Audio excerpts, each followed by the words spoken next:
Hello, and thank you for joining us tonight on another episode of Breaking Reality. My name is Joshua McGuire, and I am your host. And with us tonight is Liz Foy, and we are going to be discussing what you need to know about Reiki. Because Liz has some important things coming up involving Reiki, and we're going to be talking about those tonight. So, Liz, why don't you just go ahead and tell people just a little bit about yourself, just in case they haven't seen you on the show before. Is this their first time catching an episode? And we will get right into the conversation. Awesome. Well, as always, thanks for having me. I'm so excited to be here. It's always great I'm to have Liz. you on the Yeah, show. I it's love so much having you fun. here. And I have finally learned that I blocked off like the first half of tomorrow because I know I'm going to be up late because I'll be so amped on the energy that I'm like, okay, I'm not going to sleep well tonight. I have to have the first part of the day off tomorrow. So that's awesome. So I'm Liz Foy. I explore the world. I love energy. I've been a Reiki practitioner since 2008. I own a massage therapy business. I do online coaching and healing, and I do a lot of stuff, and I really enjoy life, and I really enjoy adventure and changing and discovering who I am and helping others to heal and grow and discover who they are and what they like to do in life. You're kind of like the ultimate Renaissance woman. Yeah. So, and I am so excited to talk about Reiki. It was funny when I was kind of like thinking about it today. I'm like, oh my gosh, I just realized like this is a new audience where I was like, oh yeah, like my original Reiki story even. Like it's been so long since I've even told that. I'm like, oh, yeah, that's right. There's so much to share about. Well, So we will. I am looking forward to hearing this story and what you have to share, because you always bring such amazing information and just such great energy and everything to the show when you're on here. I probably won't sleep well Thanks. tonight either, because Yeah. I'm always writing that high energy flow after the Amped up show too. after. So yeah. Yep. Yeah, it's funny because I really love being in the present moment. And I love looking at who am I today? Who am I right now? And what is it that I'm meant to share? And so I've done a lot of work personally to kind of detach myself from my previous stories because it's so easy for that to become such a big part of our identity. And as I think about like my Reiki journey, I'm like, whoa, the different versions of myself through the years, when I first started with Reiki is just mind blowing. So, where do we want to start? Well, I guess that's kind of up to you. One thing I want to start off with saying is what I have known about Reiki. I have never actually Yeah. had a Reiki experience. What? Yeah. So if Oh I my gosh. so as soon as I am able to get down to your area, because you're down near the Peaceful Mountain Way branch, right? hmm I'm in Louisville, Kentucky. Okay. Yep. I've got to get down and have an experience. Yeah. I think if I'm going to have a Reiki experience, I think I would like my first Reiki experience to be with you. That's I awesome. mean, Well, we already have what's a really good cool connection about and energy Reiki. too. Yeah, and it doesn't even have to be in person. In person is amazing, but with Reiki, once you're level 2 with a Sui Tibetan, and we'll talk about like different types of Reiki, you can do distance. And Okay. in person is obviously amazing, Right. but it's really, really cool to do distance Reiki as well. And it's always interesting when somebody has their first session to hear, what their expectations are, what they're thinking it's going to be like, and then their experience after is always amazing. And especially when I do distance work with somebody, and now when I do distance work, I'll turn the camera off even, and I'll do my stuff so that I'm not like worried about like what it looks like on camera and everything. Right. And I'll do all the work, and then I come back on, I bring the person back from their relaxed state, and we kind of check in. And it's so amazing afterwards when kind of you do the recap and I'm explaining to the client what I worked with and what shifted and what intuitive messages came through and everything. And it's so, so, so cool when I feel something and I'm like, well, I don't know if the client's going to feel this exact thing or not.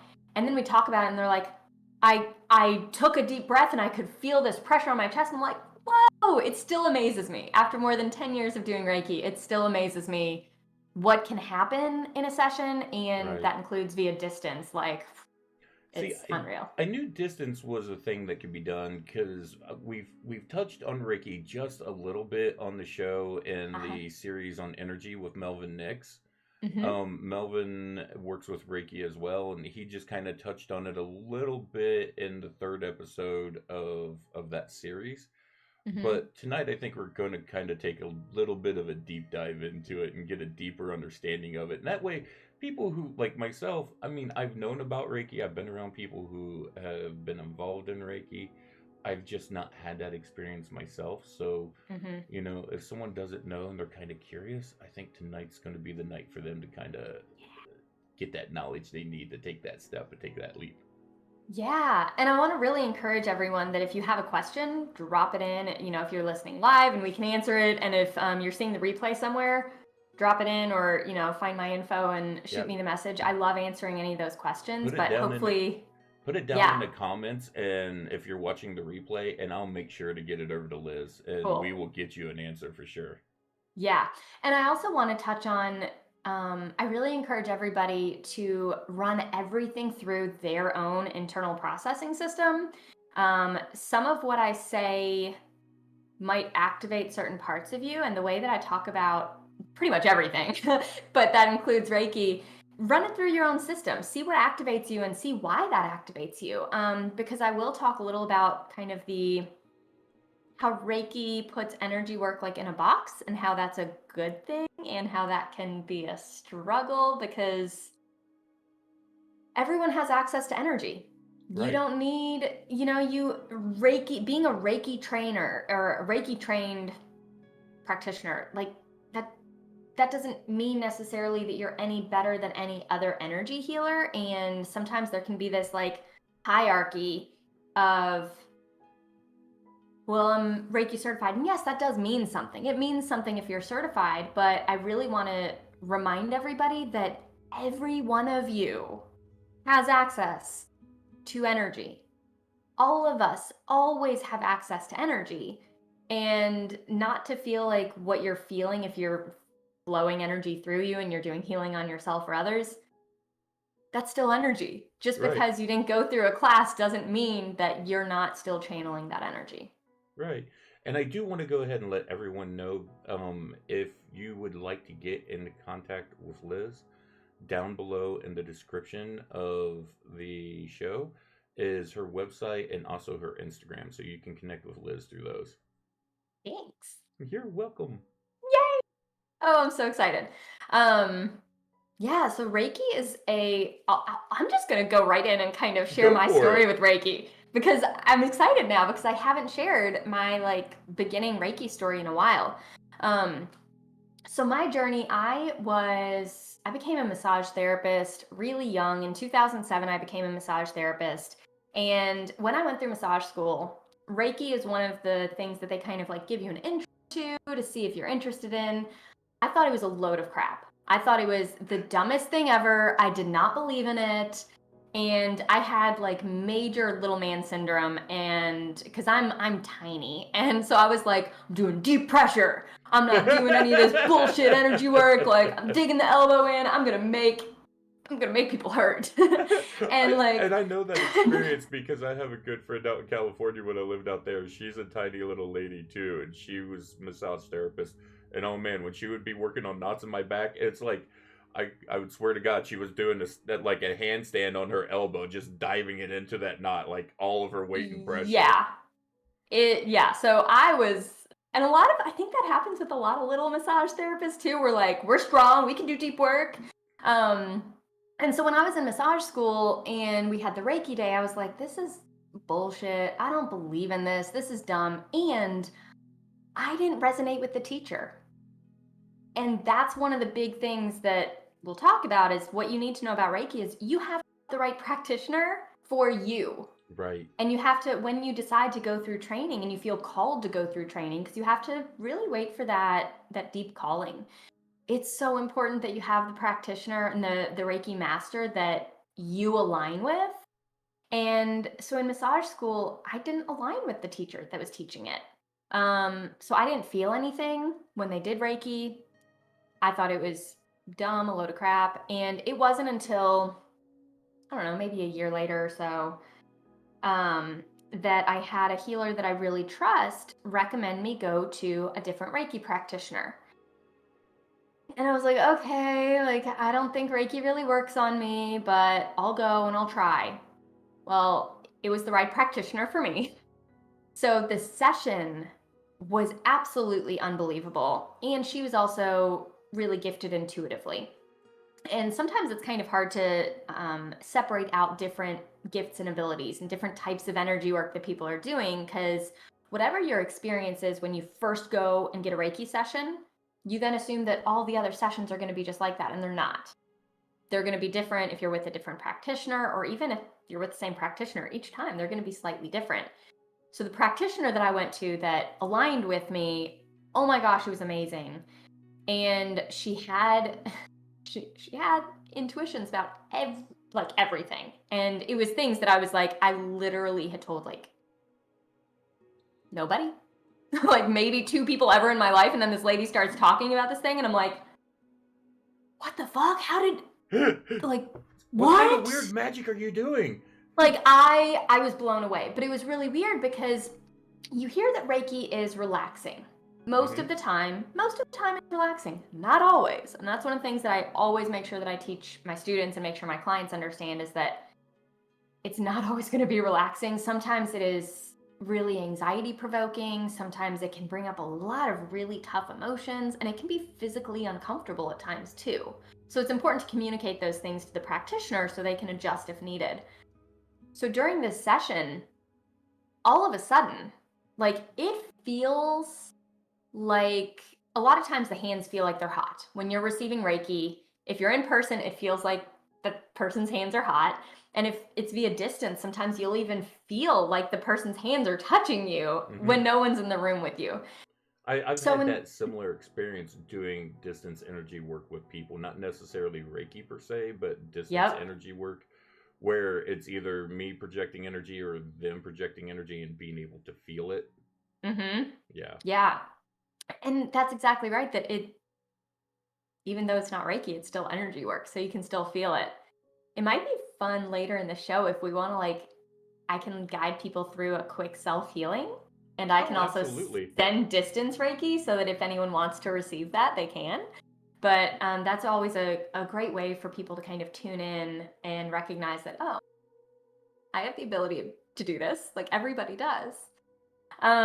So when I was in the first session with the Reiki practitioner, all of a sudden, I am feeling all of this heat. And to give a bit more of the backstory, I was having major medical issues, and we were actually looking at surgery for endometriosis. And it was awful. I've known several ladies who have dealt with that, and it is just one of the most horrible things I've ever seen someone go through. It was awful. Yeah. It was so terrible, but it was also something that I was used to. It was part of my life, and so we decided that I was going to go and get surgery to see if that would take care of it enough, because it can affect if you can have kids. And at the time I thought I wanted to have kids, so my doctor suggested that we go ahead and do the surgery to see how my body responded. And I've been to the doctor, we were gonna do the surgery, and I started getting Reiki. So as the Reiki practitioner is working on me, it was like the biggest flare-up of endometriosis pain. Like it felt like my entire insides were just on fire. It felt like I was being stabbed with hot knives and twisting them around. It was awful pain, but it helped. It was the weirdest thing. When she would then take her hands off, I felt better. And I'm like, I don't know if this is a good thing. This hurts. This is terrible. And we continued working with it and shifting it. And as she was doing the Reiki, she was also channeling intuitive messages of what had caused it and some different things around that. And of course, that was mind-blowing because she was sharing things that there's no way she would have known. And it made sense. It all made sense of why my body was attacking itself, basically. Right. And she ended up recommending that I get Reiki training. I'm like, okay, like that makes sense. Instead of me continuing to go to her every time for this torture session, and sometimes it was relaxing. So it was also relaxing at times, but like it was working. I could feel that it was doing quite a bit.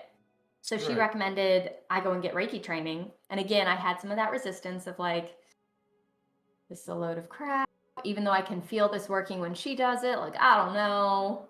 So I went and did the training. I knew nothing. Like, I was so resistant to everything energy, everything non-Western traditional. I didn't know anything about the chakras. I didn't know, I knew nothing. And so I went to the classes, and my plan was to just work on myself after that. So that's what I did. I did a Sui Tibetan 1 and 2, a weekend workshop, started working on myself, ended up completely healing my endometriosis. Oh, amazing. I'm Completely healing it. so glad that happened too, because that is such a horrible issue And and ordeal to deal with. yeah, and I had had it for, I mean, so many years. It had been years of terrible pain, and it took many months. It wasn't like it was a single session and it was done, and it was that I went through the Reiki training and then I was working on my Cool.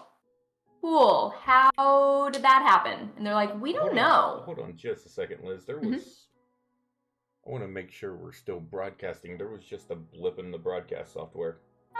Weird. It says we're still streaming, but it reset the counter and stuff. So Oh.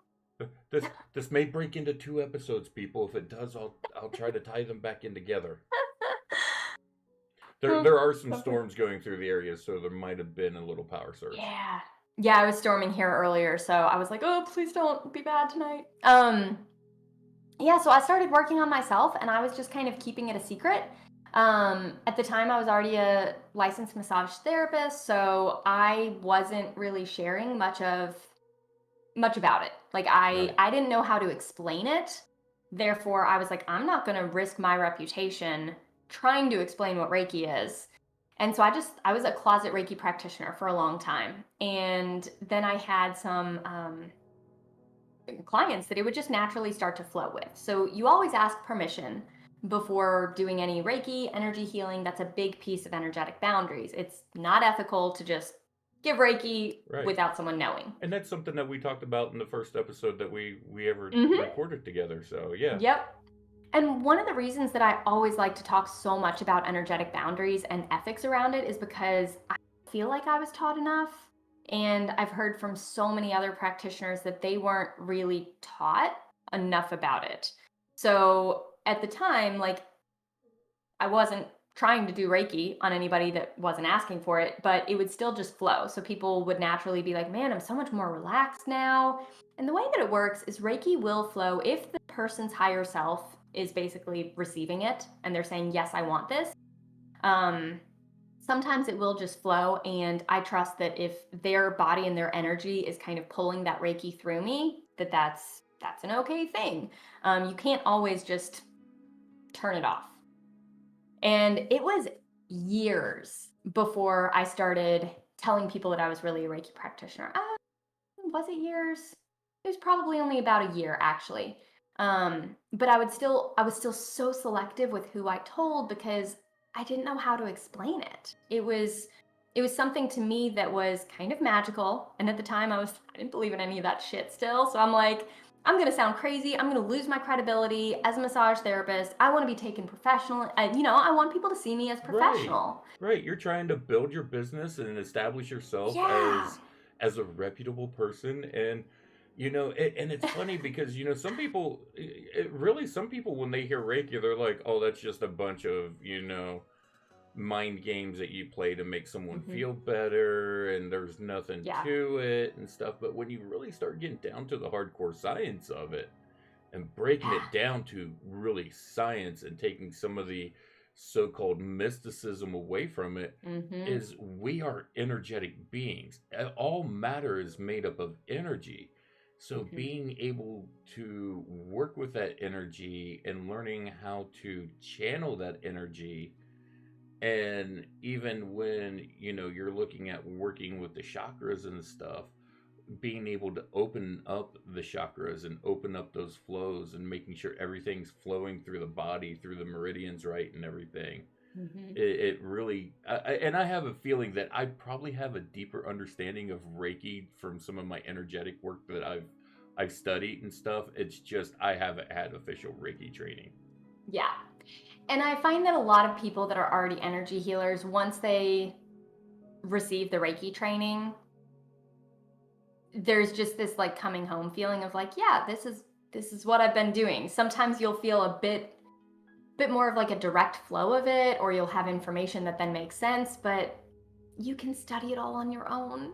Like Reiki, yes, you need an attunement from a Reiki master and you need to learn symbols depending on what level you are, but we all have access to this energy. We are all energy. Right. So Reiki can shift that. Reiki can empower that. Reiki also has ways of pulling energy out and clearing energy in really quick and profound ways. Um, and most of the time, it is relaxing, but not Well, always. well, I mean, it's one of the things, and I've talked about it on the show before in different points where we've talked about healing. Healing's not always a beautiful, rainbows and fluffy clouds and Yeah, flowers type experience.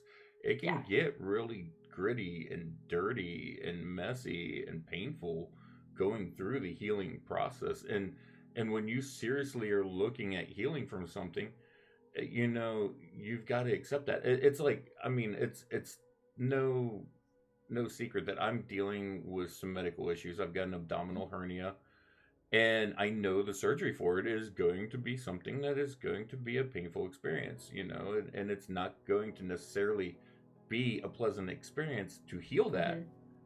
but Yeah, that healing on the other end of it's going to be amazing. yeah, yeah, yeah. But it's not always a pleasant Right. experience. So, and it's the same with doing energy work and stuff Hmm. too, or any kind of healing, working through emotional traumas or anything along those lines. That healing experience isn't always pretty. No, it's not. And, the same relates to a single Reiki session that someone receives, as well as the Reiki attunement process.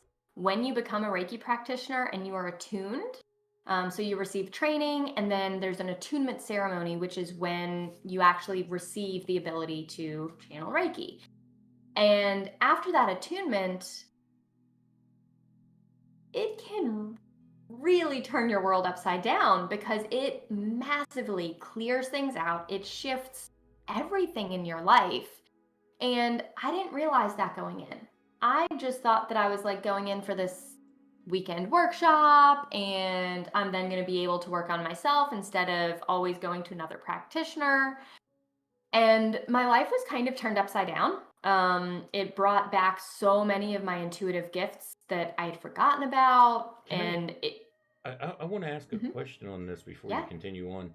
When you go through that attunement process, Hmm. does that activate the Kundalini energies? Is that what's happening? Yes, it Okay. can. Yes. So it's a different type of energy. I actually find that Reiki and Kundalini energy, they're very similar, but I think that they work beautifully together. Um, Kundalini feels to me like it's much more grounding Okay. than Reiki. Sometimes Reiki, it can be a bit hard to ground because it's coming in from above. So and there are ways that you bring Reiki in through the top of your head where you can then like circle it through and ground yourself. And there's a lot of Right. techniques to And ground. and with Kundalini, you actually start from the root up. Exactly, exactly. Right. So I And see, think that, that's my experience is Kundalini and stuff.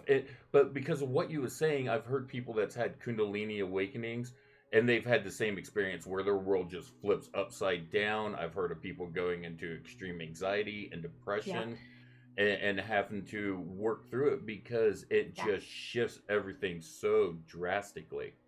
it does. And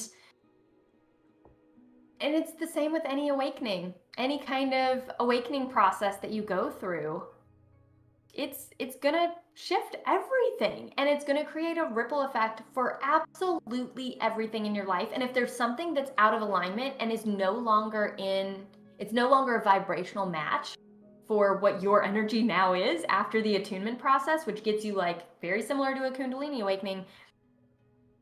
Energy is flowing, clearing things out. I mean, it's like a dam opens up. And if things are in your life that aren't a vibrational match and you try to keep them in your life, it's going to be really hard. So you have to have a lot of grace with yourself after that process. You have to be able to receive support, and you really need a community and guidance for how to handle that, because it can turn your world upside down. Well, that's good For to know sure. for anyone who's looking at going into this so they can be aware and prepare themselves for what's coming. And often people don't realize that that's what it is. It'll be like a week later, or it'll be whatever amount of time later, and they can't really figure out why things aren't aligning or why things are seeming tougher in their life, because they're needing to make changes and they're resisting those changes. And a couple of years ago, when I started doing Reiki training, about 5 years ago myself, as a teacher, and I started talking to a lot of practitioners about their experience, what was really helpful, what they wish they'd known. And I realized that a lot of people, it took about 2 years for things to settle after their first attunement. Oh, And wow. yeah, it can be a long time. I talked to so many people that, and this was a couple of years ago when I was doing a lot of interviews, and I was really surprised to hear this like 2 year mark. And that's not backed up in any books that I've read or anything like that, but a lot of people that I was talking to, it was around Right. 2 years. And what's really kind of scary is that you go through a Reiki attunement, and a lot of people will do like Reiki 1 and 2 together, and then they'll do like Reiki 3 and then Master. And a lot of times people do them like almost all at once. And it's supposed to be spaced out more, because you really need to integrate quite a bit after that first and second attunement. And again, take this with a grain of salt, that everybody's journey is going to be different. Right. But I suggest that when you feel called to Reiki, you find the right lineage, because the lineage of Reiki also makes a difference. There's a lot of different types of Reiki. And then you need the right facilitator. You need the right master. And you need to wait until you're called for any of the training. And then before you go into the next one, don't just do it based on schedule. Don't just look at like, oh, they have this date available. That's Like, right. This is going to be going on this weekend, and I happen to be free. Let's go do this. yeah, You know, yeah, it's like, hey, there's this event this weekend, and I don't have anything going on. This sounds like a great idea. Let's go do this. yeah, there needs to be preparation. It needs to be seen as a really sacred thing. That's not to say that there isn't someone that has all of a sudden like, oh my gosh, it's in a couple days, it feels aligned, I'm doing it. I'm sure that there's cases where that worked. Right. But there's actually supposed to be a 21-day preparation beforehand. Oh, wow. And Well, that's almost never talked about.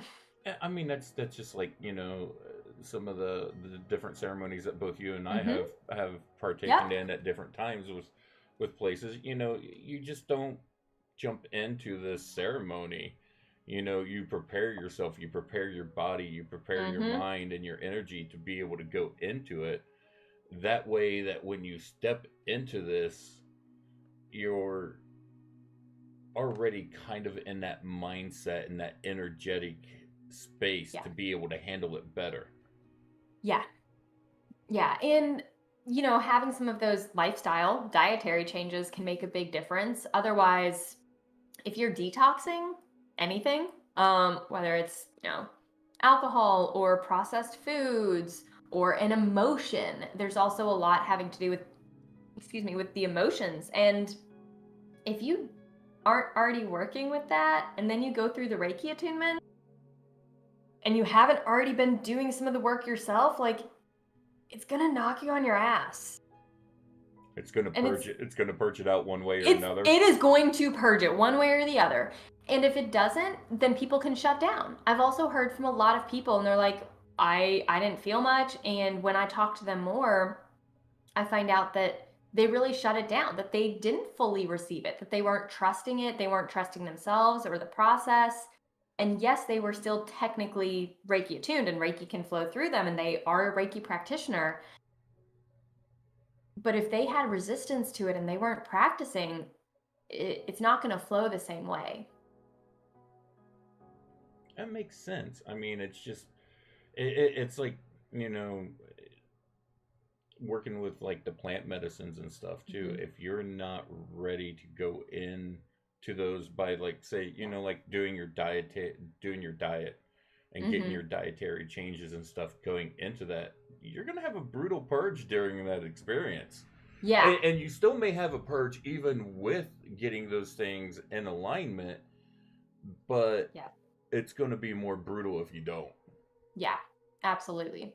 I had, along the energetic boundary thing, I had an interesting scenario after I received my Reiki attunement. I thought that it was like a cool party trick that my hands could get hot, Mm-hmm. which it was cool. It was like, wow, look, energy can flow. And That reminds me of I, an experience I had when I started working with energy. uh-huh, Um, share. well, I study what is known as one of the three internal styles of Kung Fu. I study Okay, Xing Yi Qian, which works okay. with Qi, which is of course energy. Mm-hmm. And there's a lot of work you do in that, and it's funny because our stances that we would take in studying that form of Kung Fu, where most martial arts you kind of stand off into a side stance to make yourself a Mm-hmm. smaller target and present only a side of your body. Mm-hmm. We line up off of center line, so we line up off of the chakras. Hmm. So you know everything comes off of that center meridian going up and down, and that's how we operate. Well, as I started getting deeper and deeper into it, you start to learn how to use energy in the techniques that you're doing. And so we got to the point to where we were able to channel energy into our hands and we could feel it. And we do the whole things of, you know, one person would stick their arm out and the other person would take their hand, and it would literally make every hair on the person's arm stand straight up. And then as you moved your hand, it would start to follow and you go back and forth. And we would do that as a party trick. Yep. The people that were in the class, that, you know, a lot of us were friends and we hung out together, and you know, we'd go out to places, and you know, people that hadn't done it, we'd be like, "Oh, what's this?" And you know, we'd all be sitting there doing it, messing with each other back and forth. And yeah, Yeah. it was like a little party trick because we had learned how to work this energy. Yep. And it's so amazing and so often like it's like, oh wow, it's this cool party trick, but then it's amazing that we know that there's that, and that energy is there and that energy Right. is powerful. Yet sometimes it doesn't resonate with us of, oh, if we have that power flowing through us, what would happen if I write down a goal on a piece of paper and hold it between my hands and send Right. energy to it? Like or like what if I'm having some sort of a physical pain and I then direct that energy there? There's so many little things that it can be a fun party trick, but then it's like, oh, there's so many applications that for some reason we don't always think of Right. like, oh, let's try this. Let's play with it. Let's ask Reiki or ask the energy, even if it's not Reiki. Um, where it wants to go. What does it want to do? What else can I try it with? Can I infuse my food, my water? Mm-hmm. So many uses. But yeah, the party, I definitely had some ethical issues when I first started because I wasn't taught enough about it. Right. And it was a fun party trick and I didn't always use that well. And there were a lot of times too that I would go to give energy and I would receive information, which we've talked about, with the energetic boundaries and the ethics. Like, there's a lot you can do to protect yourself from receiving energy and receiving information. And a lot of people aren't taught how to control that. So they get overwhelmed. Once they get a Reiki training, Absolutely. then they're like, oh, look, I can do this. And then they start getting all this information and these downloads and feel like they're I losing their mind. I'm thinking back. I actually worked with an energy healer out in California, and he didn't say it was Reiki per se, but it might have been Reiki he was working Mm-hmm. with in the process. But he also did a lot of massage, and there was a lot of Mm-hmm. just kind of manipulating the body into certain positions as he was working on things. and going through a lot of stuff, but it was a really deeply spiritual thing. And at the end of it, he told me, he says, you just absorb energy left and right. He is what he told me. Mm, He said, you have the potential to absorb massive amounts of energy. And he said, you have got to be careful with that. Because yeah. when you're just out, you're taking in not just the good, you're taking in the bad as well. You're taking in a lot of that negative energy, and that's causing different problems in your body. And Yeah. so he started teaching me techniques to block that off so I wouldn't do that, Hmm. because I was just doing it unconsciously. Like, I wasn't even aware that I was doing that. And he was Yeah. he was telling me, you're just doing this, just walking down the street. He said, if someone's in a really negative position, and not even if you even say a word to him, he said, you can pick up that energy off of them. Hmm. You can. Yeah, and so he started showing me ways to protect myself from that. Good. Yeah. And we all need that. Like, we all need to know how to protect ourselves from energy. I wish that that was something that was um, taught more. How to protect ourselves, be responsible for our own energy. If only like every child was also taught how to ground down Hmm. and connect to earth energy and how to receive energy from above, because Reiki is divinely guided energy. So energy is everywhere. Right. Reiki is divinely guided, so it knows where to go. And when you think of like when a kid like scrapes their knee, Hmm. and so often like the parent will kiss it or put their hands on it, like it's our natural instinct to put our hands on something that hurts. Right. And that's so that energy can Well, flow. yeah, So like with my hernia, like if it starts bothering, first thing I do is I mhm. put a hand on it. Mhm. Sometimes it's to work on trying to reduce it and get it back into place where it needs to be, but Mhm. sometimes it's just put that hand on there, get that pressure on there, and Mhm. it takes that pain away almost instantly at times. Mhm. Yeah, that's awesome. And like, have you had formal training for energy work? You were saying the internal. I mean, with the kung fu I did, Uh-huh. um, I didn't advance as deep as some of the other people did, Mhm. because I ended up getting a severe knee injury, which took me out of training for a long time. And then by the Mhm. time I was able to get back into training, um, the school had kind of broken up because instructors had moved because of job changes and stuff. Had pulled them in different places. And Mhm. so I just never really got back into it. And then it's been little snippets here and there, like when I worked with the energy healer out in California. His name was Mhm. Cosme. Was his What was name his name? Cosme? Cosme. Cosme. And Cool. that's the only name I ever knew him by, was Cosme. And Mhm. if I remember right, he was just this tiny little Filipino fella, just nice as could be. Like, it was like the minute you saw this guy and I walked up to him and stuff, it's like I had known him my whole life. Mhm. It was just that energy was just really common, really familiar. You felt that connection. And he taught me some things, and then there's just been people here and there who have taught me different things. Some of it has been taught by spirit through ceremony. Yep. And so a lot of my training actually has come through ceremonial stuff, where I have went into journeys and Mhm. sat with spirit or sat with different teachers and been taught and shown, and things on those levels. But as far as like sitting down and doing formal, like really formal training with someone, Mhm. not really. And honestly, I probably should. It's beneficial. I, I also think that it's and there's beneficial pieces obviously, and learning about ethics, learning about how to control and protect, control what information you bring in, protect mhm, all of that. Um, but also you have to have that connection to source yourself. You right. have to have that internal connection. And I think that it's a really important balance, because a lot of people go into Reiki training only wanting the teaching from somebody else or from a book, and they don't trust what spirit is showing them themselves. They don't trust their inner knowing or things that they intuitively download, and that's such an important piece. because it's going to work differently with everybody. If you go to 5 different Reiki practitioners, even if they were all trained in the same lineage,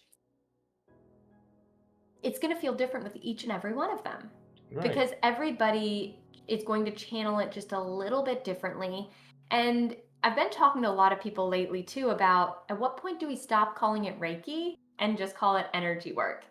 Because Reiki has been, I mean, the whole world has been going through a massive awakening. Mm-hmm. And so many people have these intuitive gifts that are coming through, and Reiki has been shifting so much over the past couple of years.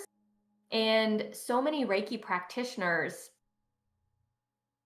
have started getting different downloads of how to work with energy, and they've had different experiences. Like I start in the last couple of years, I've started doing a lot of light language. At first, I didn't know what it was, and for me, light language comes through my hands, almost like symbols. And so I'll be doing Reiki on somebody, and then all of a sudden, and I always check in with them of like, yeah, I've got some other energies that come through. Before the session, I always discuss with them the different types of energy healing that I do, what the boundaries are, all of that. And I started doing, like, a couple years ago, I was doing Reiki, and then all of a sudden, like, my hands started doing like all of this stuff, and I'm like, what in the world is going on? And I was just like getting these like upgrades, and I'm like, wow. And I've talked to a lot of Reiki practitioners that over the last couple of years, it has been shifting, even without any different external training. Things are shifting so much to where it's like, well, at what point do we not call it Reiki, and do we just call it energy work so that we're not Right. confusing things when we say it's one thing and something else is coming through? Well, I mean, it's one of those things that, I mean, just not even for Reiki practitioners, but you kind of mentioned it, the energies are shifting drastically, really drastically, and especially through the pandemic, the way people were forced to sit and spend time with themselves. Where, Yeah. and it's funny because in last night's show, we was talking about the same thing, where, people were distracted by the hustle and bustle of the job, go to go to work, come home, take care of the house, Mm-hmm. take care of the kids if you got kids, the social life and everything. But when all that kind of came to a stop during the pandemic, and it the pandemic's still not over, there's still stuff going on with it and stuff, Yeah. but we're starting to kind of get back into that aspect, and now people are having to take what they had to sit with and integrate that back into their day-to-day lives, as things are starting to kind of come back around, as we're starting to get into these social situations, as people are starting to return back to jobs that they hadn't been at, or they was doing Mm-hmm. remote work where they're sitting in front of a computer like this, but they weren't in an office setting with people. And now you're getting back in that energetic field and that energetic energy that people walk around with. They're starting to Mm-hmm. walk back into that and go, whoa. Mm-hmm. And then on a grand scale, we're shifting into a new age as well. We're shifting into the Mm-hmm. age of Aquarius, which is Mm-hmm. a and I'm really excited about this because it is a reemergence of the feminine energies. Mm-hmm. And those energies are the healing energies. Those are the life-giving energies. And even if you're a man out there, don't be afraid that it's the feminine energies, because we all have them. We all Yep. have that masculine and that feminine energy. Mm-hmm. And it's being able to work with those in that duality and bring them into the balance. Mm-hmm. And we're starting to see that with this shift that's going on right now. Mm-hmm. Yeah. And I think that a lot of people are tuning into their intuition more, because when you sit with yourself, you either numb out, which a lot of us have done. Hmm. I've definitely been guilty of plenty of numbing in my lifetime and over the last, year. Um, but it's so easy to just numb out. And when we actually really sit with our feelings, sit with everything that's going on, we start listening. Maybe we can start listening to our intuition. And I think that for so many of us, that intuition is speaking up. And it's one of those things with all of the shifting that's been going on in the world. If you don't listen to that intuition and those nudges, then you're gonna get a bit more of like a swift kick if you Right. don't listen to the And little I think things. it's, as people are starting to get that intuition coming in, I think it kind of freaks a few people out because they haven't sat with that and they're like, what Yeah. is this? I've never, I've never had these kind of feelings about a situation before. Yeah. What am I supposed to do? And they're kind of a little bit lost in that and trying to adapt to that. And I think Hmm. we're seeing a lot of that with people that are coming into an awakening of those energies and finally awakening to those abilities that we all have. Hmm. Yeah, and I think that because of that, a lot of people are being called to some sort of an external training because they feel alone, they feel scared. It's scary. Like if you start noticing intuitive pulls and there's synchronicities in your life, coincidences, or all of a sudden you're like, how did I know that that was going to happen? Or how did I Right. feel this? Or how did I feel what this person felt? I think that a lot of people are feeling those things, and so they are reaching out for support of who can I go to for a training? Who can I learn this from? Because they realize that, oh my gosh, I am tuned into these things. I do have access to this energy or this healing, and so then they start looking into, okay, let me figure out what this is. And that is such an important piece, whether that is, that you're talking to um, a loved one who is kind of tuned into the intuitive abilities and energy. You find someone on social media, whatever the case is, like it is so important to find somebody that resonates with you Hmm. and get support, because it once you start feeling those shifts, once your intuition is coming through more strongly and you're feeling the flow of energy, it can be a really wild ride, and it's so important to have an established relationship with somebody that can support you through that Right. because it can be alarming. And it's really important that people like yourself who have this training are doing taking the time to do things like the show where Mhm. you're sharing this information on a level that we can get this out to as many people that want to tune in. Whereas in your day to day life, you can only get it to the people that you actually come in contact with that are open to having this discussion. Yeah. So And I think here, if it's, people are searching, they can come and find this. So thank you for yeah. sharing this information. You're doing a very critical and valuable service to people by sharing this and helping Thank bring you. awareness of this. And I think it's being talked about more and more. I forget that some people don't know what Reiki is, and that's where all of a sudden, like once we were already doing the show, I was like, oh yeah, some people might be listening. They don't know what Reiki is. I didn't even go Exactly. into that. Oh my gosh. And I think back to where I was when I started out, and I didn't know what Reiki was, and I just like was thrown into the healing and then getting the training, not understanding.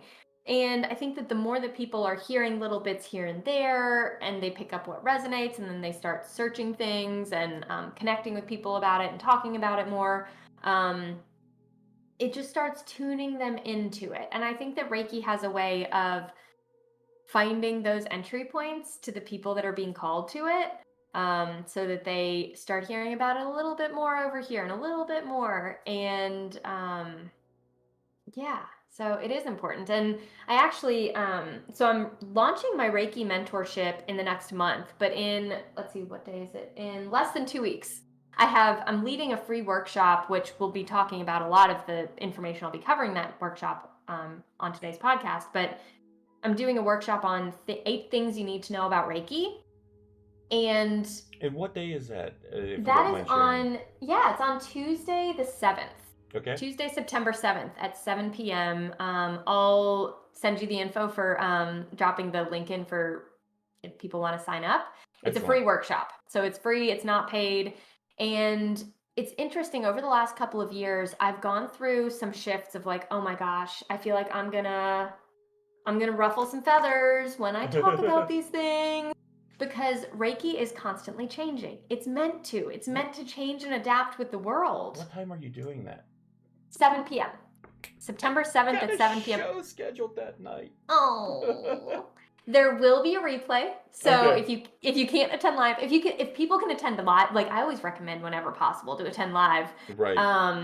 And then you can interact and everything, but then I will have a replay available afterwards. I will definitely be tuning into that replay. Yeah, I'll be sure to send you the info so that you can get all that. And there's a lot of pieces of it when I was like, oh my gosh, am I going to ruffle feathers? Am I going to piss people off in the Reiki community because I'm calling out some of the things that are wrong? I'm calling out some of the things that and this was such a huge thing for me a couple of years ago when I was like, oh my gosh. It needs to happen though at I know, times. it does. And what's really interesting, right as the pandemic was starting, so I've coached people using Reiki. I've been a Reiki teacher for 5 years, and I have coached people one-on-one when they're working with me. We do a lot of Reiki training. Even if they've already been trained, I then work with them. They're like, how did I do these things? I'm like, I know, there's so much more. But when all of the pandemic was starting, I was leading Reiki mentorship. So it's like a 3-month program because I don't think that a weekend workshop is enough. You need a lot more training. You need a lot more integration and support as you're integrating. And it was so interesting because the pandemic was starting. All Reiki trainings that I had ever heard about were in person, and attunements were always in person. Yes, I do believe that if you're in person, that's best. Right. But that's really just because you feel more connected. So you're a little bit more open to receiving. That's really probably about it. And so the attunements, which is, again, it's a very short ceremony after the training. So once you do the Reiki, you get the attunement. The master attunes somebody, and that gives them the ability to channel Reiki. So pandemic was starting, I had the Reiki mentorship going, everything was supposed to be in person, and you are touching the person, you're right around them, you're breathing on them, literally breathing energy through your breath down into their body. And the pandemic hits. And I have this big program that's all based around being in person for these 2 different days for attunements. And I started talking to one of my really close peers, and she and I were talking, and we were like, I think it can be distance. We're like, but everything says it can't be. And we had talked about this before the pandemic hit. And I was like, I think you can do distance. And it's like, but everything says you can't. And it was right before everything shut down. And she and I were talking. I don't think energy understands distance. No, it doesn't at all. And we were like, yeah, I think it can be distance. And we were like, we're going to piss people off if we say that we're doing distance attunements. We're going to piss people off. We have to be ready for this. We were already ready to piss people off because we're calling up the shortcomings of the system. You cannot do. I've had to really rein it back because I'm like, I don't. Hey, if you want to let it out here, feel free to let it out here. You know, I give you the space to do that. I hit this breaking point, and this was many years ago. I hit a breaking point with the Reiki system because so many people and trainers were being unintentionally unethical, and they were just setting students up for these massive breakdowns in their life and not having the support to figure out what to do when their world is turned upside down, when all of a sudden everything that does not align with them is being cleared out. And it was a shit show. It was a shit show for a lot of people that I saw when they didn't have the support system. So I was already ruffling feathers saying that, no, you shouldn't do training in a single day. And I've done trainings in a single day because that's what I was taught. That's what the Reiki system teaches. So that's what I did. And then I realized, wait, they're not applying these things because they don't have the support, and they don't know to reach out to me for the support because they're not tying it in that it's because of Reiki. They just think that their life is. And if you're, like you said earlier, if you're pushing all that in at one time, you're not getting that time to integrate that information into you properly. No. Yeah. And that's why I created the Reiki mentorship, because you have to have the integration, you have to have the support. And my friend and I, were like, oh no, we're gonna get shamed, we're gonna get blacklisted, like this is gonna be awful. After we decided, and we were only telling a few people, we're like, we're gonna do some distance attunements, and then we're gonna do them in person. So that was our plan. Like, all right, we'll do distance attunements, and then once we're able to be in person again, we'll then do the in-person attunements. International Center for Reiki, 2 weeks later, says, oh, guess what, guys? You can do distance attunements. Oh, really? Uh-huh. How convenient. Like, and it was great. And I'm glad sounds like someone was already on the cutting edge of that and working on it beforehand. And it was one of those things where she and I were both like kicking ourselves because we're like, why didn't we speak up about this more? Why did we not trust ourselves? And that was such an important piece for both of us to recognize. Why didn't we trust ourselves more when we knew Reiki was telling us that we could do it via distance? If you can do distance healings, why can you not do distance attunements? Right. Makes sense. So a really fun piece as I'm talking about distance. So distance is not just via physical space. Right. Reiki can also be via time space, which is one of the other pieces that I have held back from talking about because I don't want to be seen as fucking crazy. I'm going to make a Doctor Who reference probably during this conversation at some point in time. All right. Yeah, so it's via time as well as physical distance. And that's one of the other things that I've kind of not shared my magical stories as much as I could have, because I'm like, well, people are going to think that I'm crazy. But the more that I talk to other people, I'm like, other people have experienced this too, and we need to let people know that this is possible so that those that are Reiki practitioners can use this more, because you can send Reiki back. And I've had so many profound experiences where I have sent Reiki to the past. Does that change things in the past? Probably not, but then again, there's also like different timelines, and I won't go like too deep into all that stuff, but... Well, I mean, one of the Doctor Who references, one of the quotes, and it was from David Tennant's Doctor, was, time is not linear, it's wibbly wobbly. Yep. And you know, if you really get into looking at the construct of time and how science looks at time, there is a belief that everything is the past, the present, and the future is all happening simultaneously right now. Yep. So let's see. I'm going to grab something to draw. So yay! I've Art had with Liz. Woohoo! I have had experiences where I have sent Reiki to myself in the past.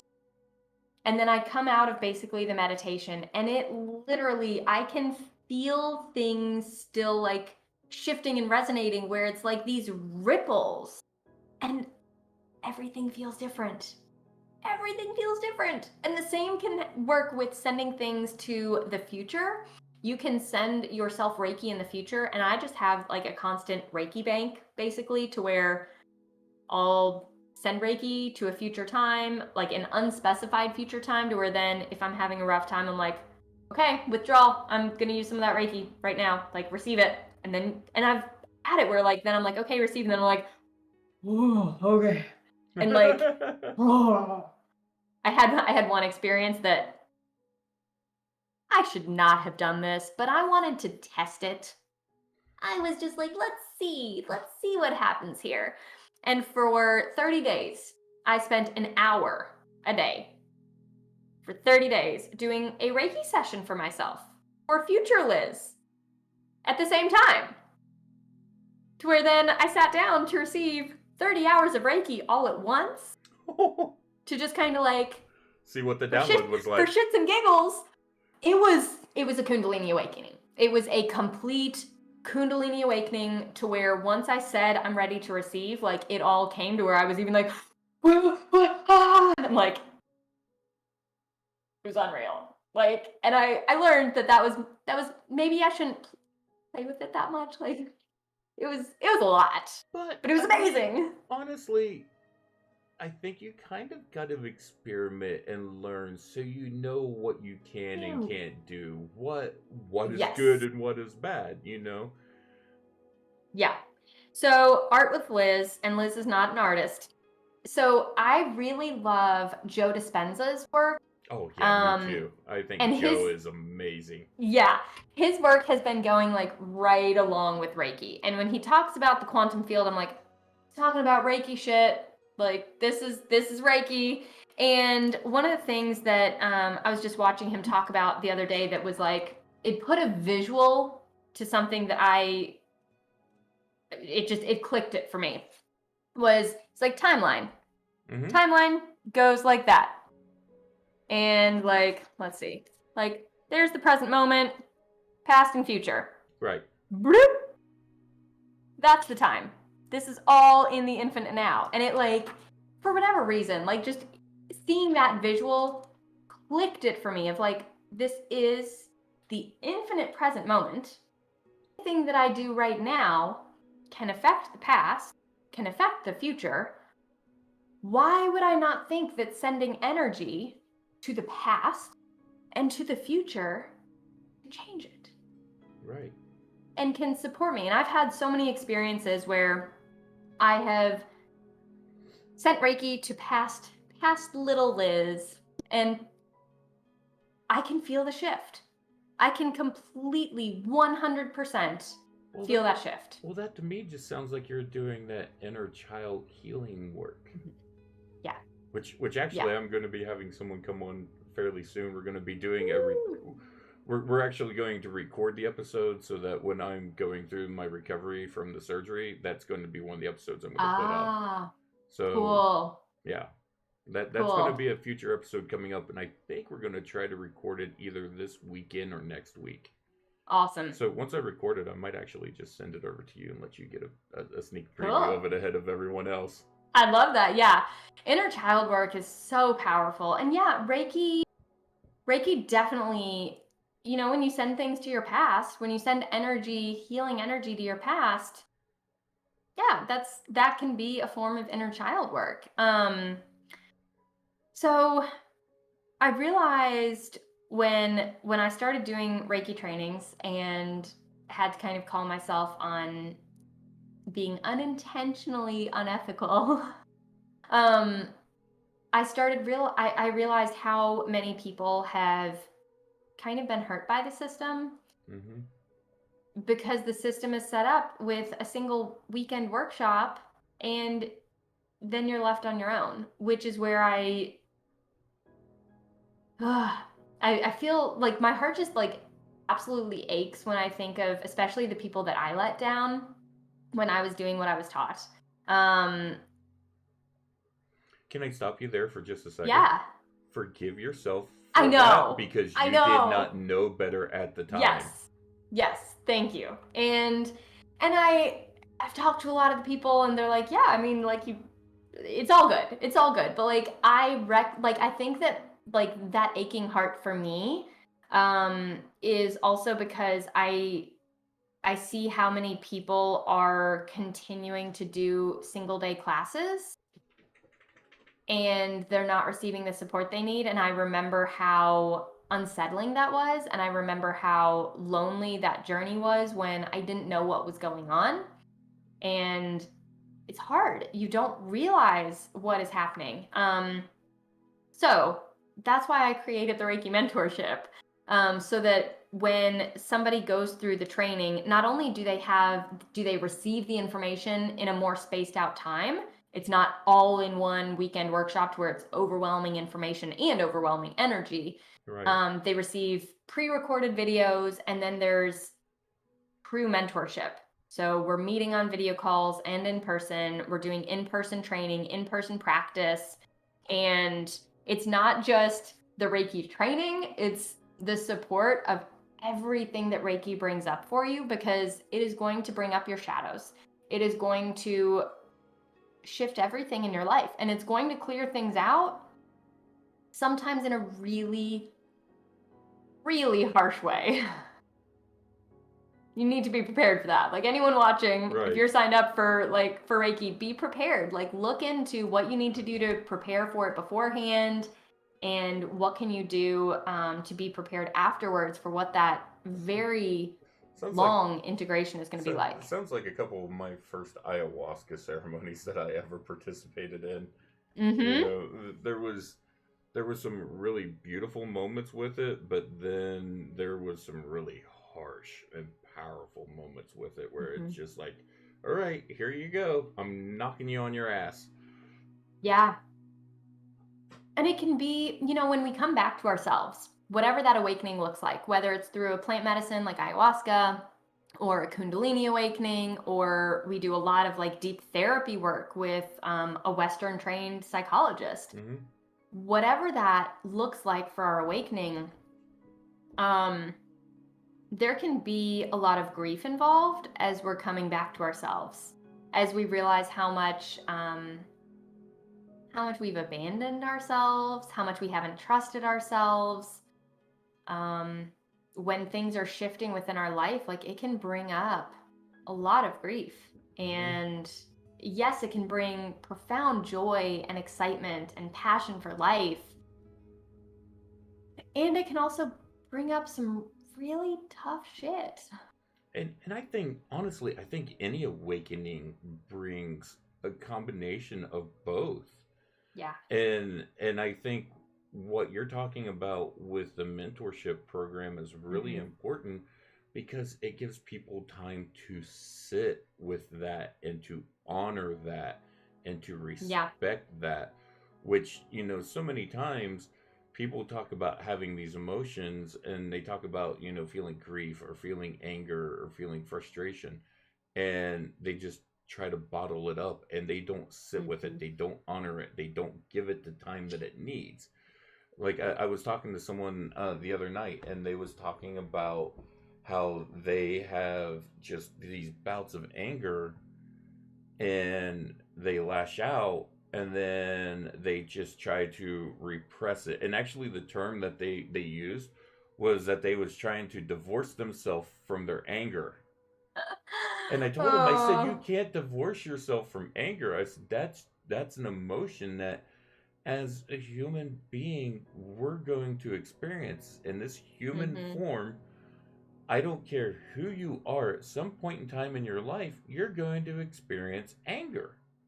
Mm-hmm. What you have to do is honor that anger in the proper way, sit with it, and make sure that you're channeling it through in the proper way. That you're Yeah. not lashing out, that you're not attacking people out of that anger, that you're allowing the anger to flow through you. And that's Mm-hmm. honestly one of the things that I learned a bit in martial arts, because in the combat training aspect of it, you know, when you get into a fight, one of the first things you do is you dump into that anger, you get mad, you know, someone Mm-hmm. just attacked me. And as I worked through this, one of my instructors came up to me, he said, you scare me. And I asked him, I said, why? He said, because when you get angry, he says, you focus it. He said, you've learned how Mm-hmm. to grab a hold of it and channel it. And in combat, you channel that into a laser focus that allows you to really be really in tune to that moment, and you use that anger as an energy within that moment. Yeah. And, you know, he said, and that's appropriate when you're in a combat situation. He says, but then out of that, he says, you got to learn how to channel it properly outside of that combat situation too. Mm-hmm. And so that's one of the things that I, you know, at a young age in my, you know, mid to late teens was training with this instructor that I really got that training. And I used to be someone who, when I'd get angry, I would lash out. But as I got this Mm-hmm. training, I learned how to bring it into a focus. I learned how to go, hold on, stop. Before I do anything, I got to get a grip on this. And I've got to learn how to channel it properly. Mm-hmm. Yeah.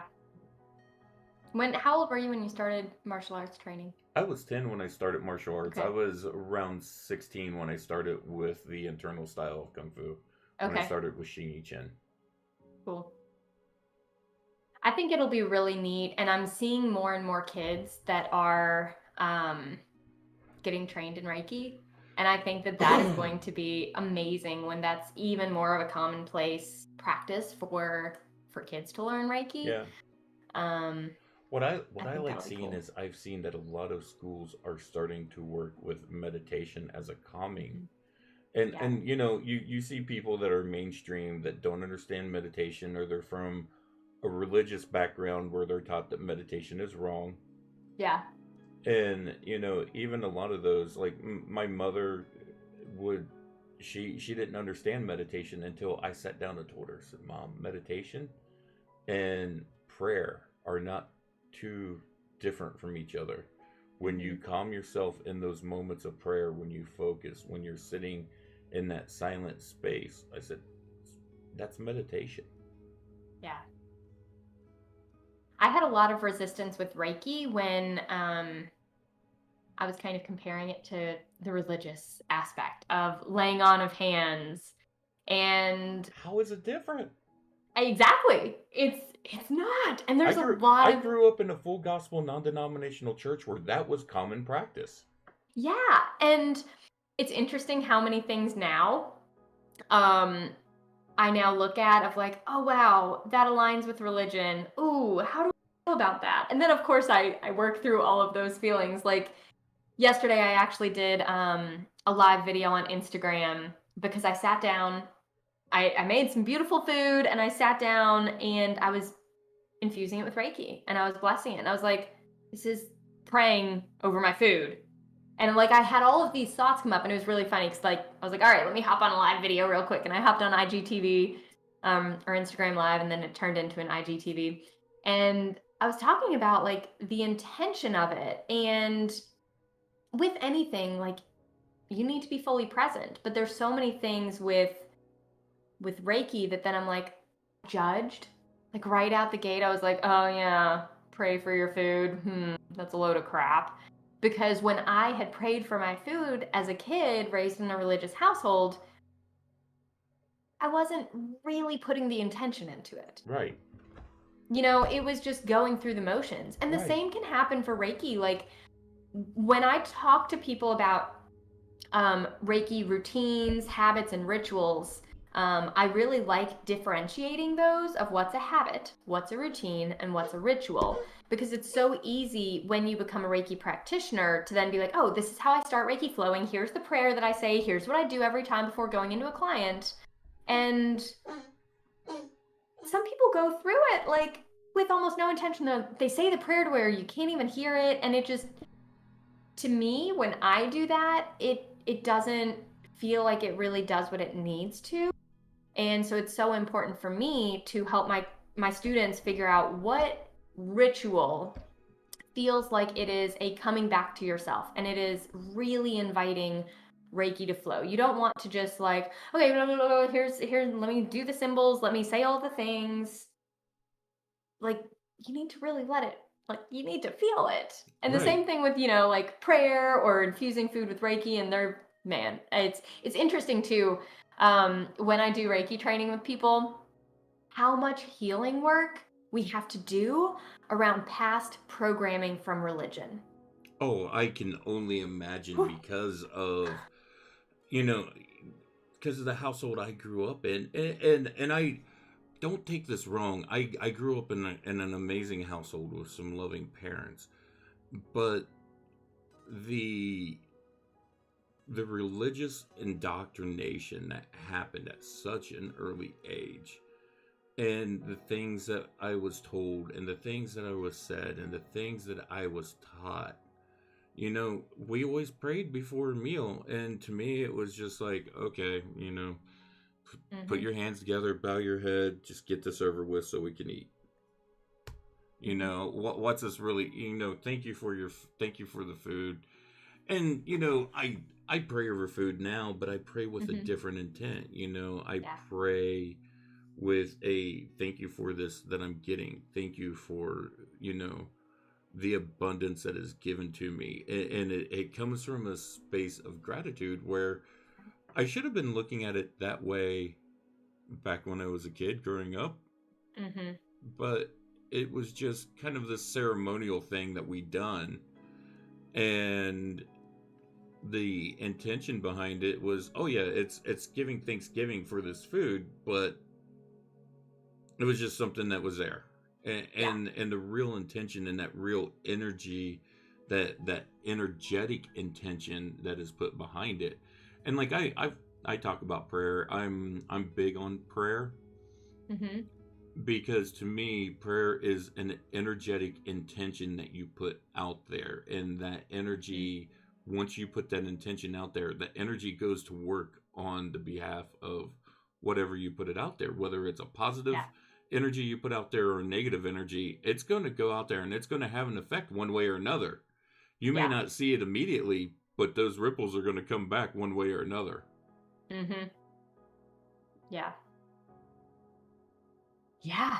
And prayer and Reiki are very similar. I mean, it's intention, it's energy, and I personally definitely had plenty of healing work around religious trauma and past beliefs. And that's one of the pieces that I always make sure to touch on with my students of what does this activate within you? You know, how does this bring up past memories from religion, and do we Right. need to disentangle those in any way? Is there any healing that we need to use? And if so, can we use Reiki to do some healing, do some clearing, and then filling back in? Because with Reiki, you can pull energy out and you can infuse Reiki in.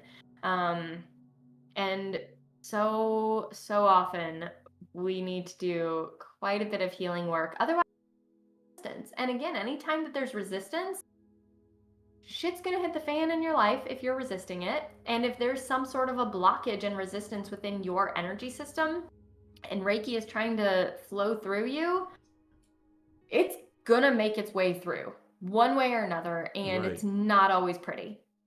Well, So, I want to touch on something as far as yeah. on the religious aspect through the Hmm. Judeo-Christian scriptures. You know, we when you read the Bible, you see the stories of Christ walking through, laying hands on people and healing them. One of the things that Christ told his disciples is, "You have greater power than I do. You will go on to do greater works than I have." And there's an example in the Bible where he gets mad because they are not realizing the power that they have. It's when they was on the boat and they was out at sea and the storm had come up and the waters were really treacherous. And Hmm. they went and woke Jesus up to calm the storm. And he Hmm. chastised them. He said, "Why did you wake me? Why did you not calm the storm? Hmm. Why did you not use the inherent powers that are given to you to do this?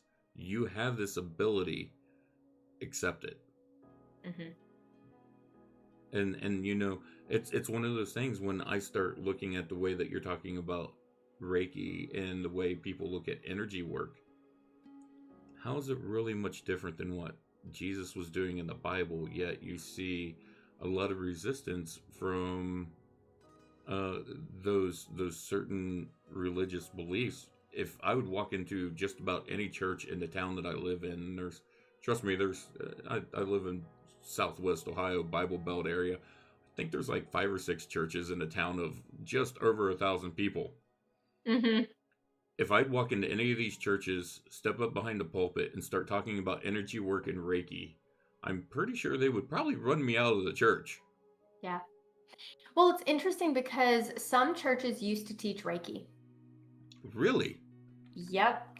There's actually because I looked into it quite a bit when I was first getting into it because I was nervous of how is this going to be received. Okay, Um you've got my interest now because I'm really curious about this now. yeah, there's actually let me look up Reiki and Christianity. There's a website that they reference but yeah, Reiki used to be taught in some of the Catholic churches. And there are a ton of Bible verses that reference hands-on of healing, and it talks about Right. how it's the same. It's the same thing. It's the same thing. Like it is absolutely the same thing. Whether it is the box of Reiki or whether it is some other type of energy healing, like something we all have access to. It's definitely something that Jesus and other healers in the Bible and throughout all of time have done. Right. And it's something that some churches take a stand on and, have their own views that they publicize. And there are some churches that there are still some churches that hold Reiki classes, and there are. I just Googled really quickly and I don't see it. Man, there used to be like If a you Christianity and Reiki if you like end up website. if you end If up I find finding it, that, just get it hmm to me and I'll just add it into the comments of the show so yeah, people can see that link and stuff, and I'll post it up on the hmm Discord and stuff as well. yeah. And here's something else that I'll say. I don't want to say against Reiki, but if somebody is coming from a religious space, I don't want to say background. Like if they are coming in from religion being a really important part of their life, and they're hearing things about Reiki, and then they check in and it's a no for them, and they feel like it's not something that aligns with them. They think that it's witchcraft, or they think that it's anything there. I urge everyone that feels anything like that to pray about it. Pray about it, Right. ask for clarity themselves. And if you're feeling like it's a no for you and you're like, that doesn't resonate, I have weird feelings about that, cool. Then don't have that be part of your practice. Right. But if it's something that is calling to you and it's part of your religion, or you are religious and you're trying to figure out where that fits in, pray about it. What is it that you do to find comfort and to find clarity with anything in life? Go through that. Pray about it, meditate, open up and listen to receive answers, and trust yourself. Yes, you can talk to, a trusted individual, someone that's, an expert in the field, but ultimately go through your own internal dialogue and your own internal guidance system, I should say, not internal dialogue, internal guidance system. What are you receiving from Right. spirit about it? And trust that. As you was talking, I just want to mention this just to you. I just added another show topic to that ongoing list of shows. Liz and me was joking earlier on Facebook. She had posted a post, and I'm like, oh my god, we need to do a show on that topic now. And she's like, do we have an ongoing list of shows to do together? And I'm like, I'm working on it now. Let's just do it. I mean, time flies, and I'm like, oh my gosh, I feel like I haven't even talked about half the things I wanted to talk about. And actually, let's pause, and why don't we go ahead and do some energy work? Okay, yeah, we got it's 8:23, so we got until 9, so we've got we've got a little time left to go. So yeah, let's go ahead and do this. Because of the glitch with the stream earlier, I have lost my time counter on the show, so I have to rely on the actual clock. Yeah, so I definitely I want to talk more about Reiki mentorship and things that oh, hang on. Sorry. They just wanted to be heard and involved. It's okay. I've got a dog too. People hear Tanner making all kinds of noises during the show, and actually last week during the show with Chris Grant, I thought I had muted the mic while I was yelling at Tanner to go lay down because he was wanting attention, and he was just clawing at my leg. Like he was literally like just scratching me up. Yeah. And I was trying to get him to lay down because he had went out, he has food, he has water, he's got his toys, he's got his blankets, he's got everything he needed. He was just wanting to be the focal point of attention at that point in time, and I couldn't give it to him, and he knows that. Mm-hmm. He gets all kinds of attention. He's spoiled rotten. Yeah. And I accidentally muted the wrong place, and I'm pretty sure everyone heard me go, Tanner, go lay down now. Stop bothering me. Go lay down. Which he's probably looking at me strange because he's like, I am laying down. Yeah, I am laying down. What are you talking about? So I still definitely want to give some more tips for people that are feeling called to Reiki of how to find the right practitioner, what you need to know going into it, and share, a little bit more about the Reiki mentorship. But before we do any of that, should we kind of finish up the talking portion and then do a healing, or should we take a pause to do the healing and then come back to talking? What do you feel like? I think it's kind of up to you because you're the one. I mean, while I'm the host of the show, you're kind of guiding it. So it's really up to you and what you're feeling. All right. Well, let's go ahead and do a little bit of healing. And I will tell you this: if we need to go over a little bit to get everything in, I have no problems with that. So Cool. So also I'll send you a link of a video that I'll include for anyone that wants it, where I guide you through like a 20-minute healing, and it's a very like 101 level of feel the healing yourself. But we'll do like a really, really quick version of it right now. okay, and just so people know, when you send me that information, I will update the description, and I will put that down in the description of the show, right where all your contact information, all the other info. Awesome, thank you. You're welcome. Yeah, so I'm really, it's so funny already. Like I'm feeling so much energy. I'm like, oh my gosh. I'm getting all tingly, so like, man. Okay, hang on, Reiki. Pause for just a moment. Let me get my thought back. The thought is totally gone, and Reiki is like all of a sudden like totally 100% turned on. Dang. Okay, it'll is come flowing. back to you. Dang, it'll come back. Okay, man, it was something about doing the energy healing yourself. So what we're gonna do, everybody has access to energy. And I will set the intention also that as I am doing this Reiki, that I am sending it to anybody listening that wants to receive it. So everybody can say in their head or out loud, like, I choose to receive any energy available to me that Liz is channeling for me, anything like that. And I will set the intention that that energy goes to those that wish to receive it. But the intention that I'd like to set is not that you are receiving healing just from me, that you are receiving Reiki healing that I'm sending out, but that you tune in to the energy that is available to you, and that you trust that feeling as we move our hands around our body. Like, where do you feel called? Trust that intuition, and just let yourself be playful with it. Don't overly judge. So we'll start by, if you are a Reiki practitioner, go ahead and right now say the prayer that you would, calling in angels, guides, your masters, all of that. And if you are new to energy healing, if there's anything that you would like to say to your spirit guides, your angels, to invite them in to guide you in this experience, say any type of intention like that you would like. And you can rub your hands together. You might even feel some heat. You can rub them together quickly, and that's energy. You can already feel energy. So when you rub your hands together, we'll do that real quick. Rub your hands together, and then allow yourself to feel the energy. Can you feel that energy ball? Does it get a little bit bigger? Can you feel the heat? Can you feel the tingling? What happens when you kind of move it back in together? Does it push back out? Just play with it. Play with that little energy ball and feel it. This goes back to my training. Yeah, perfect. Exactly. It aligns with a lot of different things that we've learned, especially if you have any kind of training with Qi. Mm-hmm. You know, Qi is the same as Ki, of Reiki. So, and I'll guide through just a very brief little meditation, visualization.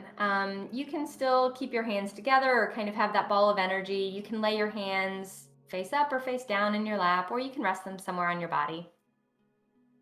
And as you notice your physical body and the support of gravity, notice where your feet are touching the ground, your hips are touching the chair. And I invite your attention to come to the very top of the head, where the sun would be shining in, and invite in a bright, warm, healing energy through the top of your head, coming down through the heart,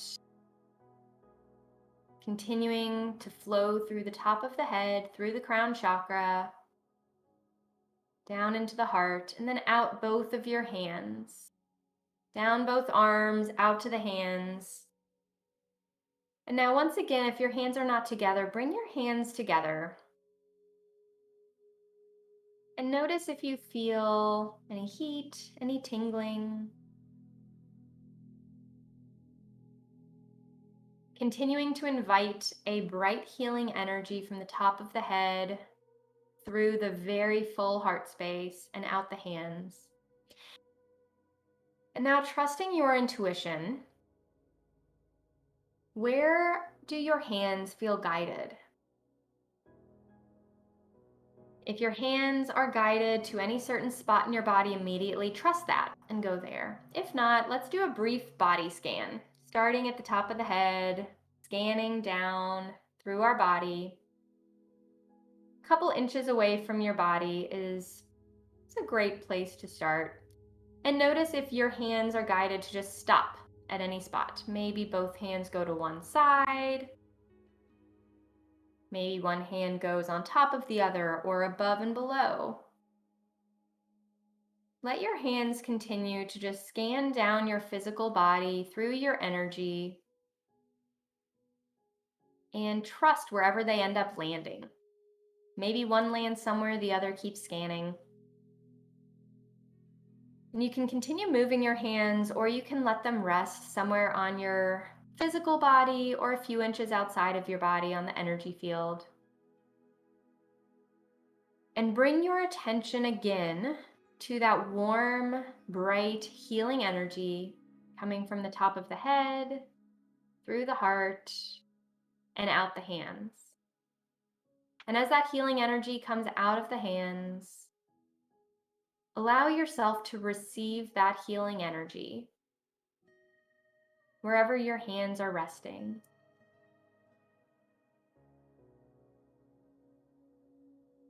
If you feel guided to move your hands at all, trust that. Let them be like little magnets. Trust your intuition to move your hands to anywhere within your physical body or your energy field. Continuing to invite in that bright, warm, healing energy through the top of the head, through the heart space, and out the hands.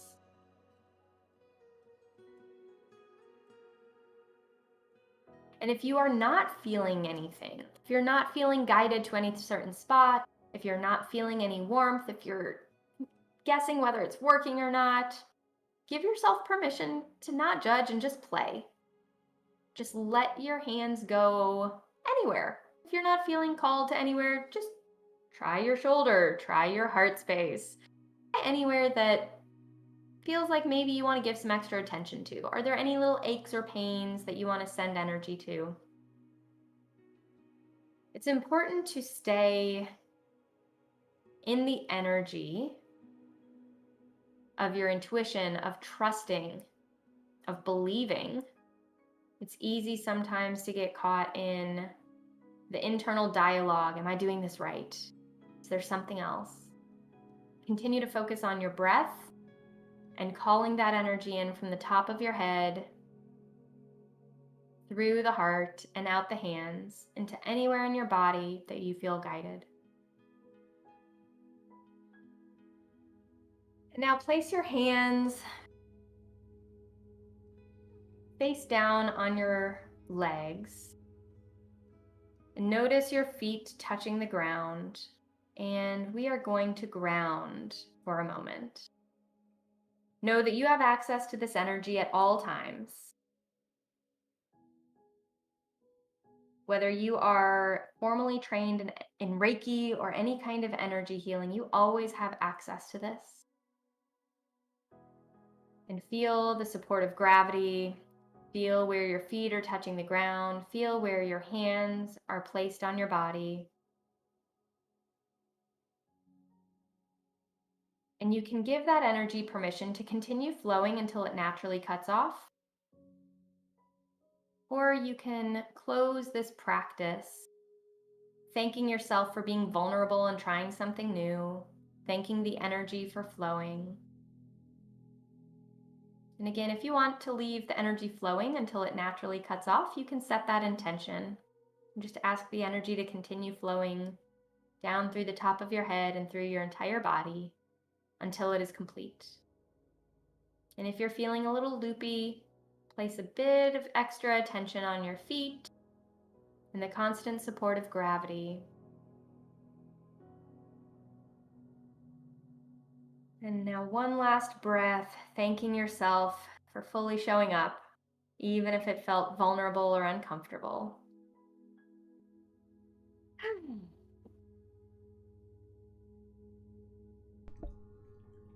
All right. As we started that, Tanner sat and started making all kinds of noises. That's So funny. I had to pick him up and actually Aw. focus on him. Yep. And it's so funny. I opened my eyes at one point and saw him, and I was like, yep, I'm going to have to be sure to talk about that. Animals love Reiki. Yeah, I was Love focusing it. the energy into him, not into me. Oh, they are, yeah, they love it. Um energetic boundaries, a really funny thing. A lot of dogs will come like that and they'll ask for it, and him coming up and being like, hey me. Yeah. Yeah, that's him asking for it. And Tanner isn't a really vocal dog. He doesn't make a lot of noises.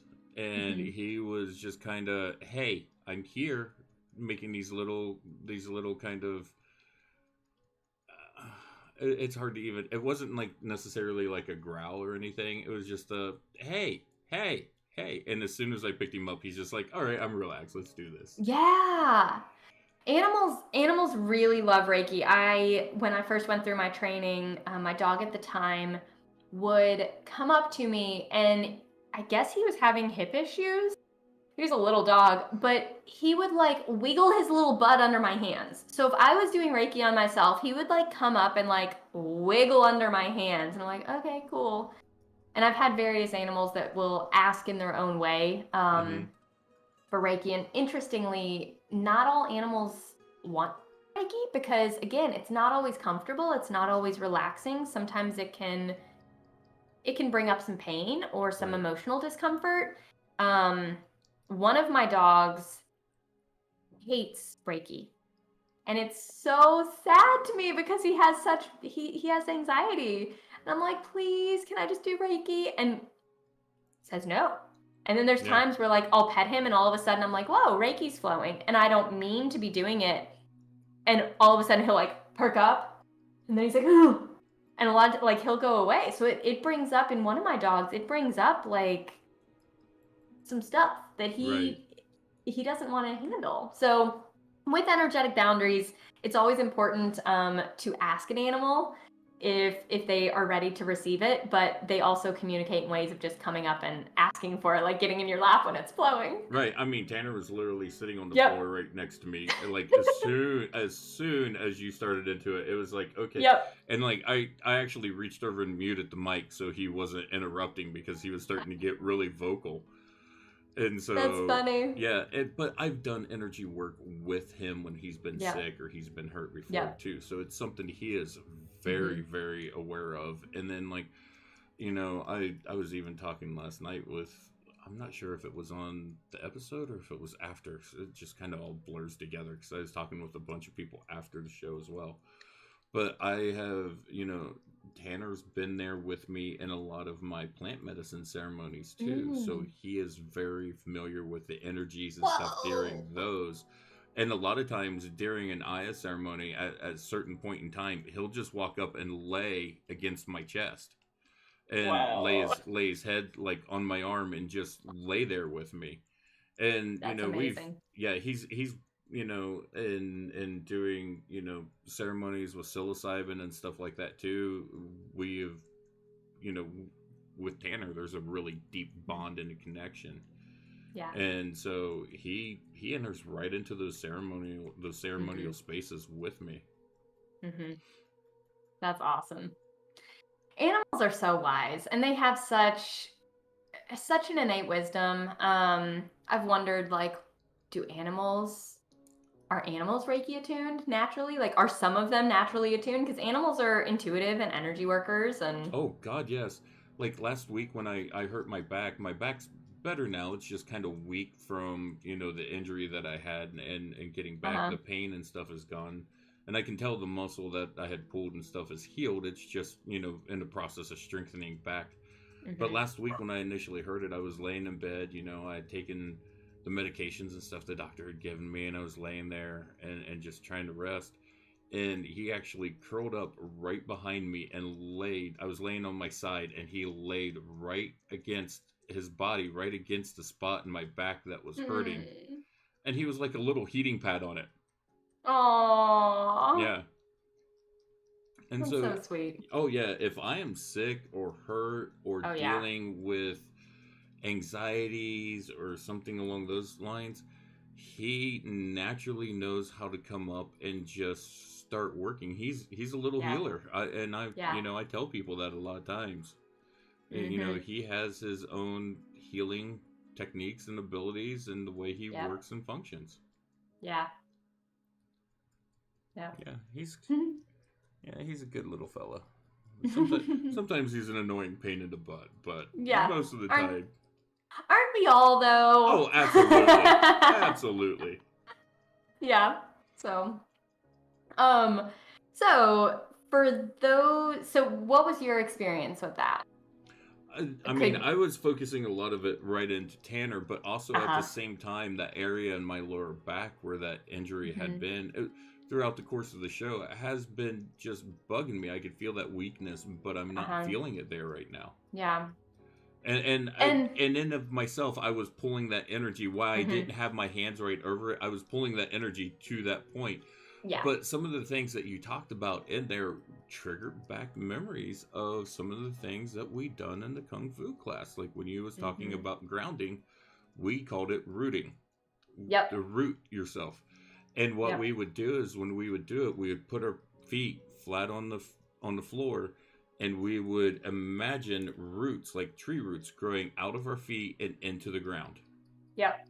And then we can channel energy that we need to purge out of us, because in some of the stuff that we would do, we would actually do massages and trainings with people, and we would pull the energy out from an injury into ourselves, and then we would purge it out. Mm. We would remove it from ourselves so we didn't keep that energy inside of us.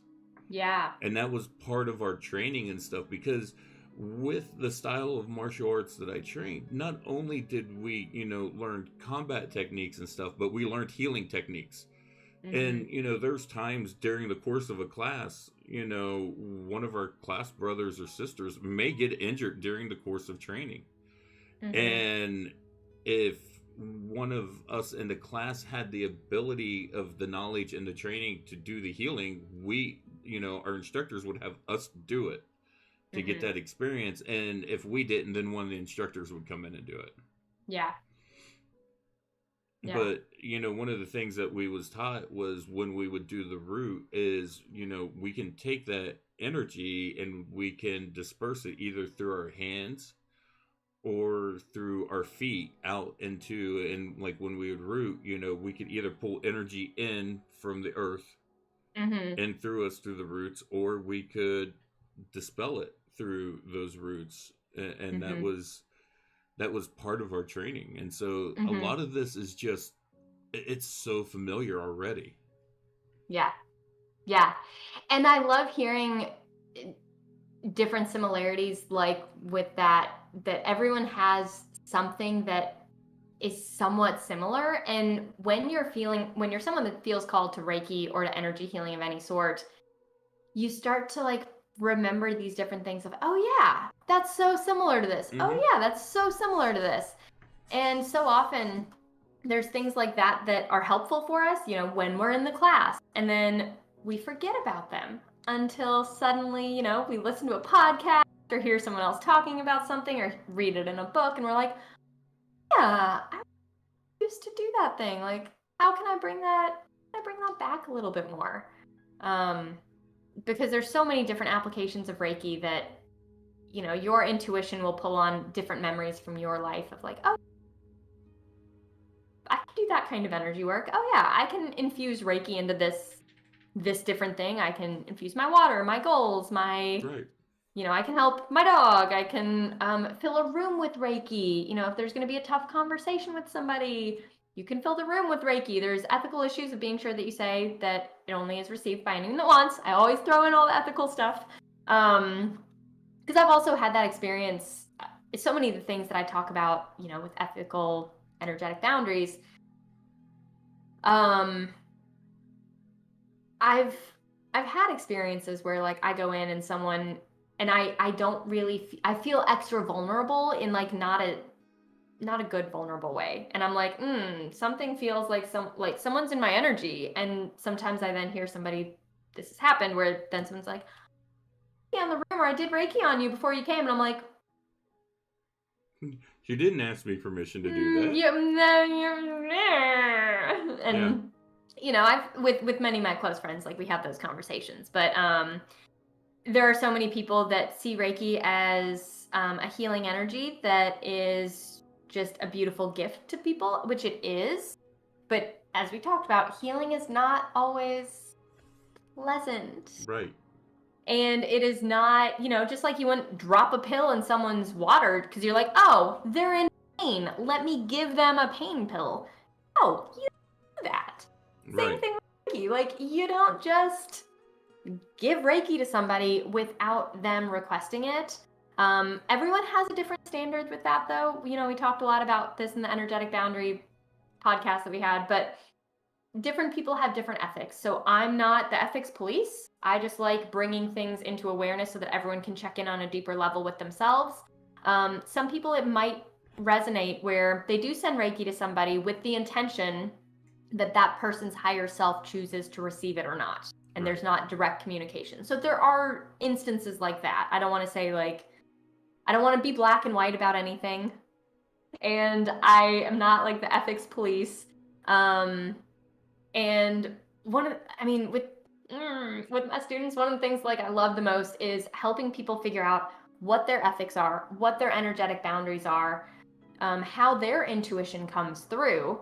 Because when you get trained in Reiki, it's going to come through a little bit differently with everybody, and it's going to awaken these other gifts very often. Awaken them to where a lot of people will start like, and this happened for me. After I was attuned to Reiki, all of a sudden, all of these intuitive gifts that I had as a kid started coming back, and I had totally forgotten about them as a kid. Like, and then I started, like, all of these memories were coming back, and I was like, oh my gosh, I totally remember that that's just what I naturally did as a kid. Right. Until I realized that it was weird, and I stopped doing these things, or I, you know, tuned out these messages. And after Reiki, like, bam, it was all back. And it's so important that you are empowered to pay attention to how your intuition works and how Reiki flows through you and how you are guided to work with it. Because it's going to be different for everybody. It's not just like a one and done, here's the path, everyone's going to feel and experience and give Reiki in the same way. Right. It's not like a cookie cutter mold that it's, you know, it all comes out the same. Yeah. Yeah. Yeah. Like when you was talking about, you know, using Reiki to project it into a room, one of the things that I have learned to do with the energy work, and some of this was taught to me by Cosme, some of it was through some of the martial arts work, is we learn to use our energy like a shield to put up energetic barriers around us to protect us from different things. And also part of that is we learned how to use that to heighten our senses so that if there's something out there energetically that might have bad intentions coming towards you, that as it gets near that energetic field, you start to feel those kind of tingles, you know, kind of like Spider-Man with his spider sense. You start to feel that and you're like, whoa, hold on, I need to stop for a second and take, you know, really take a look at what's going on and become aware of what is all around me right now, because something just feels off. Yeah, and a lot of times our senses are heightened. And I've noticed that with any energy healing. And that's great when you have the training to then know how to kind of put that up to where like, oh, you get the indication if something is going on and if someone's kind of encroaching on your energy. Sometimes people also, I talk so much about like the gifts come back and your intuition's heightened, and sometimes people will have the Reiki attunement and then they're like, all right, where's my magical powers? Like, where are they? So there's always work that we do on the ego side of what part of our ego desires or feels the need to know what's going on and have these gifts. And it's different for everybody, and it comes through faster, slower, gentler, for different people. So, Right. And I think you've made it, you've used the term of channeling the energy, mhm, and I think that's really important when we talk about the ego in this, is that the Reiki practitioner, from what I see, because I'm not a Reiki practitioner, I'm not, I obviously, we've talked, I've not went through this official training, but mhm, from what I see and from people I've talked to, and even with some of the energetic work that I do, I'm not the person doing the healing. I am just simply a conduit for this to be channeled through. yeah, And so I always tell people, if someone comes up and starts saying, well, I'm a healer and I can do this and I can heal you with this and I can do this, and they keep using that I, and keep putting it on themselves, mhm, instead of, I am trained to work with energy as a conduit to allow it to flow through me into you to mhm, help you, you know, yeah, because one of the things, and I've said this before in the show, one of the things that I love, and it's a meme that I saw a long time ago on one of the spiritual groups, says that a healer doesn't heal a person. A healer teaches that person the keys to unlock the healing within themselves. mhm, And yeah, so, part of what I see when I'm working with energy work is not necessarily me doing the healing. I might be working with that energy to allow it to flow into someone so it can align things properly so that they can heal themselves. yeah, That I'm yeah, not the one doing the actual healing. yeah. And it can be a big hit to the ego also when a healer, who is the healing conduit, I'm not the one healing. Right. You're spot on. But it can also be like kind of a hit to the ego, and the client can doubt things if they don't feel anything during the session. And I want to remind anyone who, you know, receives any kind of healing from somebody, if you don't experience anything during the session itself, that does not mean it didn't work. Right. It could show You up know, later. it can show up later. Sometimes it's when you are then at home in a safe space, or it's when you're in nature. It can be the next day, the next week, the next month, the next year. Just Mm-hmm. because you don't experience the healing at that time does not mean that it didn't work or that anything Oh, hold on. wasn't done properly. Tanner is trying to get on under a blanket on a chair, and he slipped off the chair and started to fall. Oh, I had to catch him. oh, poor guy. Well, Um, he luckily he fell on top of his little soft shelled crate, so he had something to stand on. He just wasn't necessarily in the situation he wanted to be in. oh, poor thing. Yeah, so it can. There's always work with the ego of what part of my ego feels the need to be seen as the one that did this healing or helped this person, and there's a lot of shadow work there. Mm-hmm. That's one of the things that one of the reasons that I think that the more extended Reiki program, like the Reiki mentorship that I offer, is so important. Is you're gonna have these moments, especially when people do start. Well, first off, if you don't feel it flowing, a lot of times people don't keep practicing because they don't feel it on themselves. But then when they give a Reiki session to somebody else, the other person's like, wow, I feel it. Or the other person's like, oh, I didn't feel anything. And then the person doubts themselves. And there's all this stuff that can come up.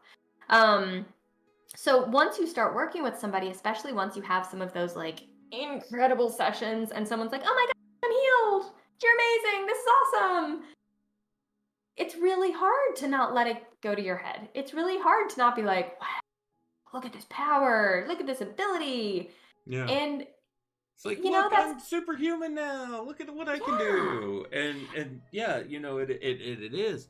And I've seen people get locked into that ego of, Mhm. well, I'm a healer and I'm trained in this modality and this modality and this modality, and I'm just a healing machine and I can heal Mhm. anybody of anything. No, just Yeah. first off, stop. You need to go work on your own ego at that point in time. And healing also doesn't mean that someone gets better from something. Right. Like, healing doesn't mean that the problem is gone. So sometimes healing is going to bring things to the surface more. Sometimes healing is going to help people, pass on from this life. Like, Mm-hmm. that can be an aspect of it as well. Right. Um, And I've done so, Reiki. and some of the times, the healing process in that situation where there's someone terminal and you're working with them, the healing process may not be, oh, they're cured and they're no No, longer going to die. It could no. be that, okay, now they are more at peace with the process of what's Hmm. happening and what Yeah. is to come. They are at peace with what is, with death, Hmm. with the dying process, and that they've Yeah. come to terms with that, where they may have had fear or been scared, because a lot of people, I mean, come on, if we're going to be honest, the biggest fear for a lot of people is death and dying. Yep. Yeah. Yeah. And that can, that's another one of the aspects of like trusting your intuition for like as a healer of can I connect with this person in the way that they're requiring? Right. Am I the right person for this? And just because somebody requests healing from you doesn't mean that you're the right fit for them. And it doesn't mean that that's the right technique. So you always need to be sure that you check in with, do I feel right working with this client? Like, am I the right person or do I need to refer them out to somebody else? Right. And am I able to handle this? If it's someone working, if it's a palliative care hospice patient, like, are you able to handle that? Like, Right. really check in with that. And I think part of it though is also coming to that person with the realistic expectations of what is going to happen. If it's Yep. someone that is terminal and they're in that final days, they're in that Hmm. hospice type situation Yep. where they're in those final hours of, I can do healing work with you, but this doesn't mean that you're going to avoid Yeah. this outcome Yeah. of death and dying. It's that I can help you face this with Hmm. a better understanding, and you can face it with, hopefully, without the fear and without all the different emotions that come around that. And sometimes it's even working with the people that are around them in that Hmm. situation. In 2019, when I was recovering from a severe surgery, I was actually in a rehabilitation wing of a nursing home. And one of the roommates that I had during the time that I was there was in hospice. He was terminal. Hmm. And I was able to sit there and hold energetic space with him and his family during some of his final hours. Now they moved him to a private room for Yeah. the last final hours with him and the family. But Hmm. that day before and kind of leading up, and they knew the family had been called in, hospice had been called in. Yeah. They had 24-hour people in the room and stuff. And part of why they moved was not to disturb me and my care as well. Yeah. But where I was at that point in time, I knew my job at that point in time was not to focus on me and what I needed. It was to hold space with them and for them. Hmm. And I offered it, they accepted it, and I did so, and I held that space with them. And it was, to this day, one of the most beautiful experiences I ever had. The guy, you know even facing death, we was able to sit there and laugh together. And in his final hours, I remember him just sitting there making jokes and laughing, and us talking about things, and just it, it was a way to just bring a bunch of calming peace. And then after he passed, one of his family members came back to my room and said, he had passed. And we spent some time talking on some things. But one of the things they said was, thank you for what you done during that time. And I was just like, you're welcome. It was one of those things that, through that whole ordeal that I had went through, I knew why I had been going through that ordeal was so I could be in that place at that time to be able to hold space with those people to help them through that instance. Yeah. and it was a very beautiful thing, and it was very humbling, and it's such a sacred thing to be able to hold that kind of space with someone in those hours. And Yeah. it was such a beautiful and powerful moment. Yeah. Have you ever had a death doula on your show? Yes, I have. You Mary. have? Yes, Mary Oh, Gooseman. cool. I'll Cool. send you a link over to it. Mary is an Cool. absolutely beautiful death doula. She's got such great energy, such an amazing So lady. cool. I was supposed to have her back on, but she is expecting and she's got a bunch of things going on, so she's all Cool. tied up in, the she's got her work that she does as a death doula, Yeah. but now she's also going through the whole process of preparing for another child to come and stuff. Yeah. So she's got all that she's working with right now. So we Cool. won't have Mary back on for probably a little bit, but Yeah. yeah, she's been on the show. She's absolutely amazing. Awesome. She runs a school where she actually trains people into being a death doula called the Anamkara Academy.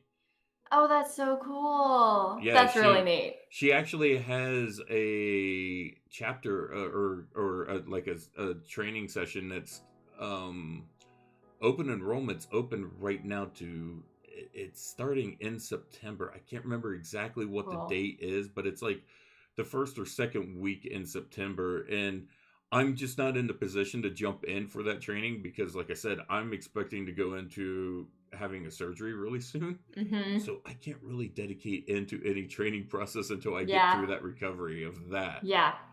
Yeah. So, but that's actually one of the things I want to do is actually get training with her in that practice. Even though I've Mm-hmm. done some death walking and some psychopomp work and stuff already, just through what I do, it's been things that I've been Yeah. called upon to do, and some of it just seems to flow naturally, and it's like I know these things from either a past life experience of doing these before, Yeah. or spirit is just moving through me and guiding me in that moment through what I need to do. But it's one of those things I really do want to get that training, so I get that formal training to go deeper and get a deeper Yeah. understanding. And like even with what you're doing with your Reiki mentorship, like I've got some of this training like what we talked before, but going through something like that would Mm-hmm. be a way to kind of connect all the dots and Yeah. get to see the bigger picture of what everything really is. Yeah. Yeah. I think that death doula that's such a cool thing, and I've questioned if I'm feeling called to that. And as I asked about that, and as you were talking, I was like, oh my gosh, I just realized I want to manifest a death doula to go through my training. Like I think that would be the coolest thing. I think that death doulas are. I'll put It's you in such a neat contact thing. with Mary. She's on Cool. Facebook as well and stuff too. Cool. And she's such a beautiful soul. She's out in Los Angeles, and Awesome. she's just one of those people that her energy just much like yours, just this very beautiful energy, just and you can feel it through the show and Mm-hmm. everything else. But I'll send you a link to the show with Mary so Cool. you can check it out. Yeah, thanks. Yeah, I'll definitely check it out. Neat. Well, I know that we are wrapping up on time. Yes, but I want to make sure you cover whatever it is that you need to cover. So if we need to go over, Yeah, we go over. Cool. I'm thinking through like, okay, what is most important? And so I'm gonna like run through some things really quickly that I Okay. think are really important for people to know if they're feeling called to Reiki. You need to trust if you're feeling called. Don't just do it based on like, oh, this works out and this person's around me. Be sure that like you really resonate with who the trainer is, when the training is, and that you really check in with your internal guidance system of, is this the right time and the right everything for me right now? And be prepared for the integration afterwards. Like, don't take this lightly. This is not just the cost and the time of the training. This is a major life change. So be sure that you treat it that way. Be sure that you really get thorough training. I don't know if there's anything like the Reiki mentorship in other places, but if you do feel called to go to just a weekend workshop, please, please, please, please, please ask about follow-up support. Create some sort of a group with the other people that have gone through the training so that you can continue communicating about what you experienced and what's coming up for you. And continue doing Reiki shares. Stay plugged into that community and be sure that you have a support system. So talk to the Reiki master about what any kind of follow-up support that they offer is. Do they offer, a monthly call or a workshop or anything like that? And don't take it lightly. Can I ask something real quick, Liz? Yeah. on the aspects of that, if someone did go through that training, like a weekend course or whatever, Yep. and they no longer have connections to that community, can they reach out to you for that kind of support and connection? Absolutely. Okay. Yeah, absolutely. And I definitely recommend finding something local whenever possible. Because it is important to have, if you're wanting to practice in person with people, a lot of times there are Reiki shares where everybody gets together and you exchange Reiki and it's beautiful. But if you don't have that support, definitely reach out to me and maybe I can help find something like that in the area. I also plan to hold some like virtual Reiki shares because that's becoming more common to do virtual work versus just in person.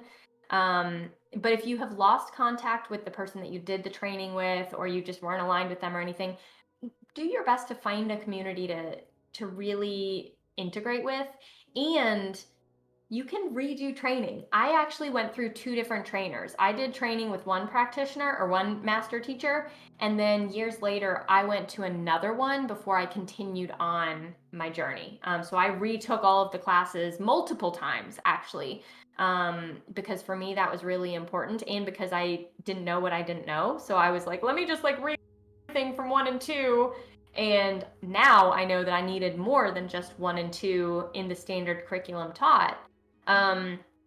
So I'll kind of go. So yeah, I think that those are the really big things I want to hone in. And the Reiki mentorship. So also, Tuesday the 7th, I'm doing 8 things you need to know about Reiki. I'll be going through a lot more of that, of the foundation, the integration after, all of that stuff I'll be going deeper into in the 8 things you need to know about Reiki. So we'll put that in the show notes if people want to sign up for that workshop or get the recording afterwards.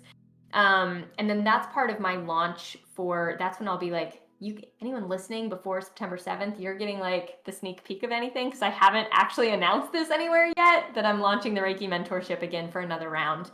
But the way that I have the Reiki mentorship is, it is a very intensive, thorough, supportive container that is, yes, Reiki training and certification for Asui Tibetan, Reiki 1 and 2, but it is also a mastermind. It is also healing using other types of healing modalities, and it's using coaching and mastermind. It's really all of that in one, because you need so much more than just the training. You need the support moving through. Right. And I have it set up in a way where, and this is really important, so everybody listening that isn't feeling called to the Reiki mentorship for whatever reason, apply this. The foundation. I have mine set up in basically 3 phases. Of phase 1 of what is the foundation of working on myself? How do I set up my own energetic boundaries and the habits to where I continue using Reiki? I make sure that I'm honing my craft. I'm paying attention to my intuition. How does Reiki work through me? What is my intuition? How does it communicate? That's really phase 1 before working on other people. You got to work on yourself. You got to have that foundational piece. So there's phase 1, then phase 2 of, okay, how do you go into working with other people? How do you do distance work? And then again, always, always, always, I'm talking about the energetic boundaries and ethics. And then phase 3, so I have it set up as a 6-month program.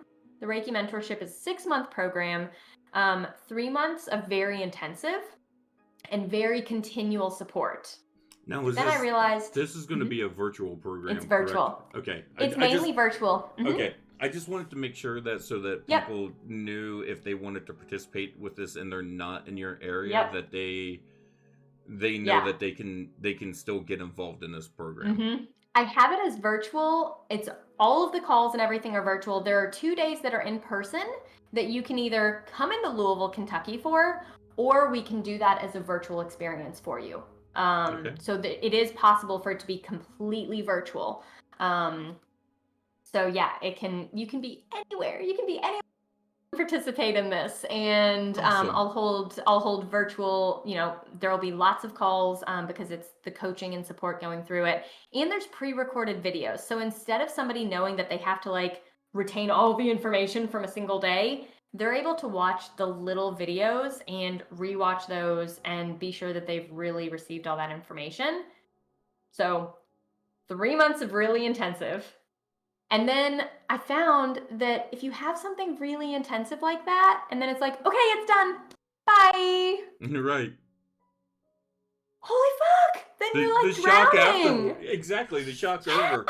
The shock afterwards is like, oh my Yeah. gosh, I just went from this incredible container with other people on this journey with me and like this community. And then all of a sudden, like you're out on your own. Right. It's So like it's like just learning how to swim, and then someone takes you out into the middle of the ocean and drops you in and says, "All right, yeah. go at it. Have Yeah. fun."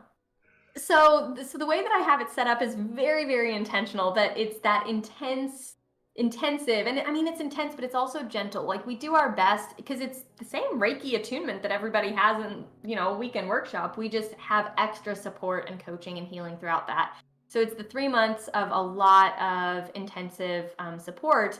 And then there's kind of the integration period of the second 3 months where we have less support and you're out on your own more. And then we just have one call a month and then a few other little check-ins to be sure that like, okay, how are you on your own? Like, are you still keeping up with that? Remember, phase 1, are you keeping up with that foundation? Are you practicing on yourself daily? Are you making sure that you're paying attention to your intuition? Are you paying attention to your energetic boundaries? Are you feeling drained? Are you using your energy instead of channeling energy? Are you picking anything up from anybody else? So we make sure that like I don't just like send them off. We want to be sure that like they've got their wings, they've got their legs, they're good to go. And then of course I'm available after that. I think it's really amazing that you've set this program up in that way. So you give this ongoing support and you give this help during this integration phase. Because it's I talk about this a lot of times with people with plant medicines and stuff. We've went through the same place for our plant medicines experience and stuff. And so the facilitator there, he's very big on the integration process and stuff. And even within that group, we'll be talking with people that are coming in new, looking at having these experiences. And one of the things I'll tell them is, it's not just coming in and taking the medicine and having that experience. No. That's the easy part. Yeah.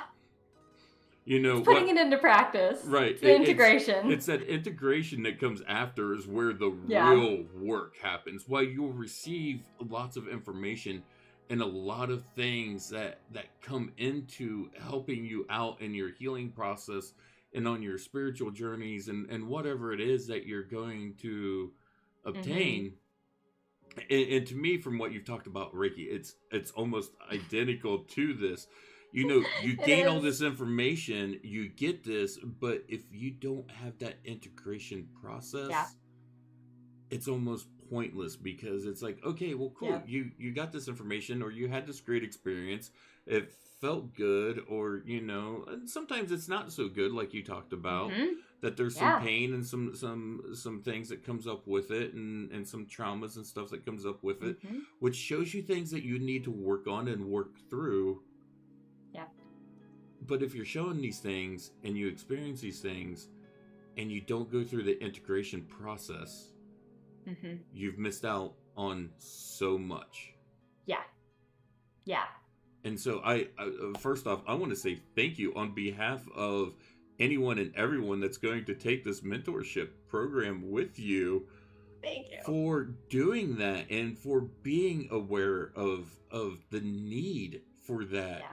And being there for them for that process, because I think that's a beautiful thing to see someone who is willing to, first off, give this training, but they're not just like, okay, you've got the training, out the door, I'll talk to you later, have a good day, see ya, have fun, bye. Yeah. Yeah. And another piece, just, very similar to plant medicine, once you make the decision, it starts working. Yeah. Like before you take the medicine, it's already working. It's clearing things out. With Reiki, by the time that you start feeling called to it, things in your life will start shifting. When you sign up for the class or when you apply for the mentorship, things start happening. Well, it's because everything starts. it's you've made that intention. That Yep. process is putting that intention and that energy out there. And as Yep. soon as you throw it out there, it's like throwing a pebble into a pond. Those ripples happen as soon as it hits that water. Yep. And you can't really stop it. Right. So yeah. Time to ride the wave. Yeah. And it's so interesting because from the time that people sign up for the mentorship, things start shifting. And then once we open the container, and let me also say this, the container, it's a very small group. It's maximum 8 people. I might even cap it at 6. I play it by ear when I get the applications and I really feel into the energy and can I fully support all 8? Or once we get 6, is that the max? So it's a small group because I want to be sure that I can fully support everybody in there. But once that happens and once the container is opened, they already get the training on how to prepare for the 21 days before the attunement, because that's also an important piece, that you are setting up that foundation for yourself of spending time in silence with yourself every day. Can you sit for 5 minutes and focus on the energy, focus on the feelings? Because it's important once you receive the attunement that you're doing Reiki on yourself every day and that you're inviting that energy to flow. Right. So you need to start, practicing putting your phone away and and I things tell like you what, that. there's some people I know that sitting in silence for that time frame is one of the scariest things in the world to them. It is. And there's ways around that. I've had people that they don't desire to sit in silence. And if somebody feels called to Reiki or feels called to anything, trust that your intuition is going to show you another route. Maybe that means that they are walking the entire time that they're doing Reiki. I really do believe that accommodations can be made for everybody if they're feeling called to something. I have had people that are like, wait, am I going to have to sit in meditation for an hour a day? I'm like, maybe. Sometimes you might feel called to that eventually. You never know. But that's not a deal breaker. If you don't think that you can sit for half an hour a day in silence with yourself, that doesn't necessarily mean it's a deal breaker. Maybe, talk anytime that you sign up for a program. If it's Reiki mentorship, when you apply, we're going to have a conversation. I'm going to make sure that it's, that it's the right fit.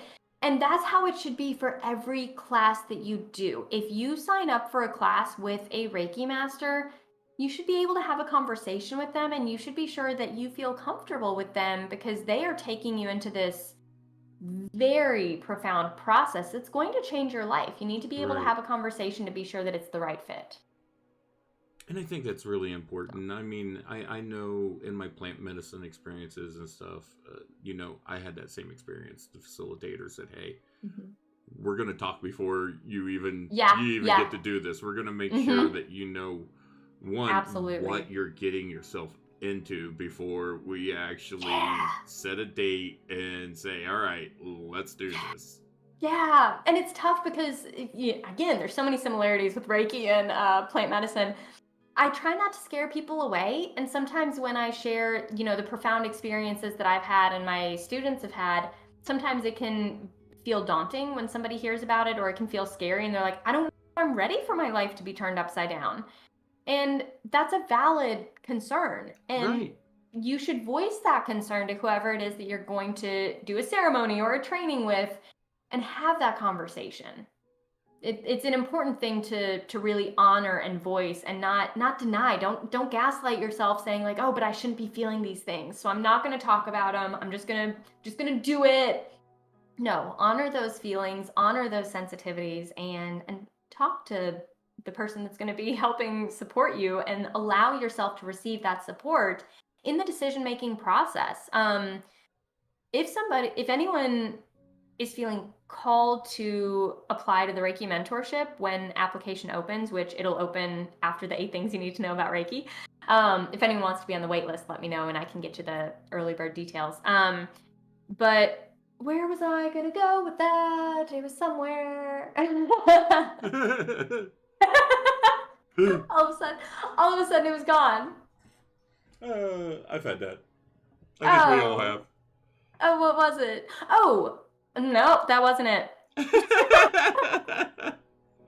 Well, as I look down and I see the Reiki symbols in front of me, I'll throw another little piece in, and maybe that thought will come back. Maybe it won't. That's fine. The Reiki symbols are incredibly sacred. Some people, it can be tempting. You can Google and find them. And here's why you should not do that. You should not do that because that's like plugging into something. And if you see that symbol before you are attuned to that symbol, you can plug into the wrong energy. Mm-hmm. Just because you see the symbol and you learn the symbol, that's a sacred symbol. That doesn't mean that you now have that energy flowing through you. So I actually really, really encourage, even though it can be tempting if you get a book that has the symbols in it and you're like, oh, let me learn Reiki on my own. Please go to a trainer. Please go to somebody. Melvin, go ahead. My thought came back. Go for it. Okay. If you applied the Reiki mentorship, my goal is not to get you to sign up. I want to be very, very, very, very, very clear about that. My goal in the sales process is to help you make an empowered decision. So if anyone is watching this and they're feeling called, but they're like, oh, I don't want to get my arm twisted into joining. I do not want to twist anyone's arm into joining. I do not want to get somebody to say yes when it's not an empowered yes. If it's an empowered no, and I can help somebody decide that, oh, now's not the right time for a certain reason, or this isn't the right program for you, or I think you're actually feeling, I'm getting an intuitive pull that you need to do a Kundalini training instead. Whatever the case is, my goal is not to get you to sign up. My goal is to help you make an empowered decision. If that decision is yes, and the Reiki mentorship is the right program, awesome. If it's not, I'm not going to try to talk anybody into anything. So I just wanted to say that really quickly in case anyone's like, is so fearful. Important as well. I think that is so critically important that is the perspective that you're going at. Because I mean, part of that shows that as a mentor, you're looking for people that are really prepared to take this step. And that you're just not going, all right, I'm going to take the first 6 or 8 people that sign up that, can meet the qualifications and let's do this. And then once I because I see so many people who, I see a lot of things in some of the spiritual advertisement groups because I actually advertise the podcast in there. I'm not asking for anything in there, but I see these spiritual groups where it's like they're trying to mill through as many people as they can, and you can tell that they're not really concerned about anything more than the bottom dollar that they're getting from doing this program or this series. And they're really not showing the concern for making sure that the person that says, okay, I'm going to sign up for this is really prepared for what they're signing up for. Yeah.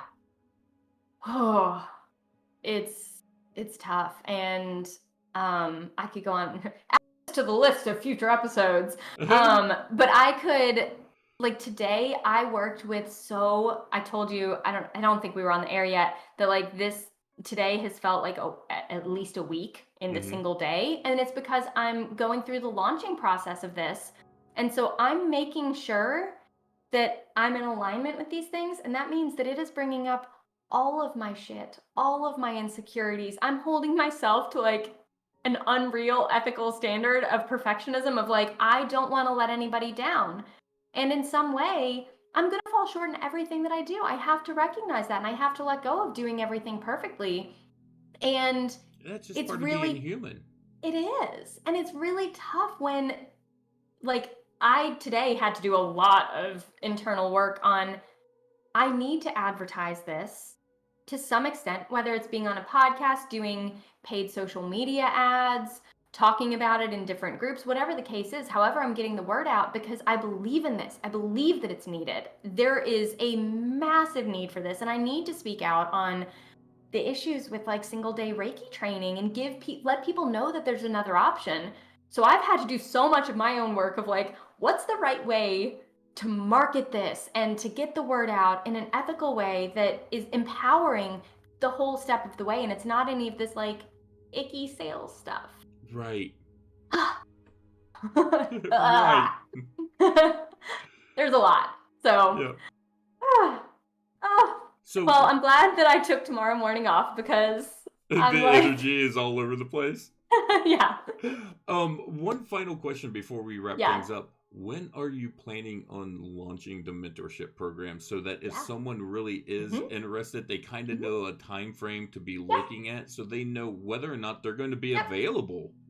Yep. So here's the timeline. On September 7th, I'm doing the free workshop, 8 Things You Need to Know About Reiki, and that's when I'm going to officially announce it. And then CART is open. CART closes, I'm looking over at my calendar, on the 15th of September. So pretty much a week after that workshop, the group starts. So the hard close is probably the 17th, because we are opening the group September 18th. Okay.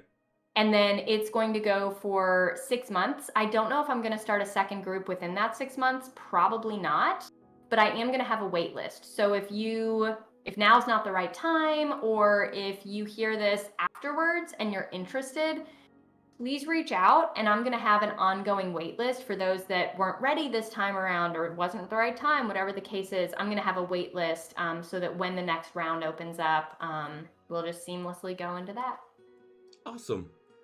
Yeah, and we'll be sure to link all of the tabs for the 8 Things You Need to Know About Reiki. That's a free workshop, and that's when I'll be giving the information. If you know that you're interested in the Reiki mentorship, I am doing like an early bird special and a wait list. So if anyone like knows that they're interested, then reach out to me directly, and I'll get you the information as soon as it's released. Excellent. Thank you so much for this. I am so excited for you and for everyone that's going to be taking part in this program. And, once again, I've loved having you on the show. It's always such a great time, and we always have such good energy and get into such great information that is shared. So before we wrap up for the night, is there any final things that you want to mention or say? Thank you for having me. You're welcome. And thank you everybody for listening. And I want to remind everybody that you all have access to energy. If now's not the right time for my program or for any other training, like, please start playing with energy. Start asking spirit, like, how can I work with this? Like, what am I meant to do? And start trusting your intuition more. I'll also give the link for a self-healing guidance. And I just want everybody to like tune into their inner magic, because everybody has the access to this healing energy all the time. And I want everybody to tune into their magic. So, okay. I'm done. That's all. Nothing else to add. All right. Thank you so much, Liz. It is such a pleasure having you on the show. Thank you for being here tonight. Thank you for giving us your time and your energy and sharing your knowledge with us. I do want to let folks know tomorrow night we will have Lori Kimmerly on the show at 7 p.m. Eastern. We are going to be continuing our discussion about the Divine Feminine and diving more into that. And then on Tuesday, the 31st, Demian Gover and Melvin Nix will be back on the show with me, and we are going to continue the conversation that we started this month off with. We're going to end the month with it, and we are going to dive deeper into our conversation on spiritual hijacking. So that is going to be an amazing night. Just 2 absolutely amazing guys who are dear friends and brothers to me, and we're going to dive deep into that conversation. I know we will. So that's what we have coming up. Right now, down in the contact information, if you want to know, there is information for Liz's website, foycoaching.com, and her Instagram, just Foy Fun, which I absolutely love that name for it. It's so great. And if you do check out her Instagram, it's a lot of fun. She shares some beautiful, beautiful things on her Instagram, so definitely check it out, people. Also, we're going to be adding more information to the description, like the things that Liz was talking about earlier about the 8 things you need to know about Reiki that's coming up on September 7th. We're going to put the link for that down there so people can get tied into that. And then any other information she's going to share, I'll put all that down there for you folks. Also, on my end of things, if you want to tie into the Breaking Reality community, down in the description, we have links for the Facebook group and also for the Discord community. Feel free to join in on that Discord community.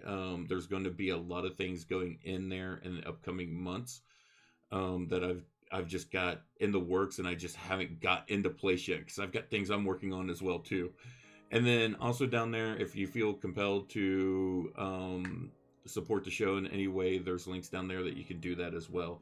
So I just want to say thank you to everyone for tuning in tonight, and for all the viewers that are going to watch us in the future. Thank you.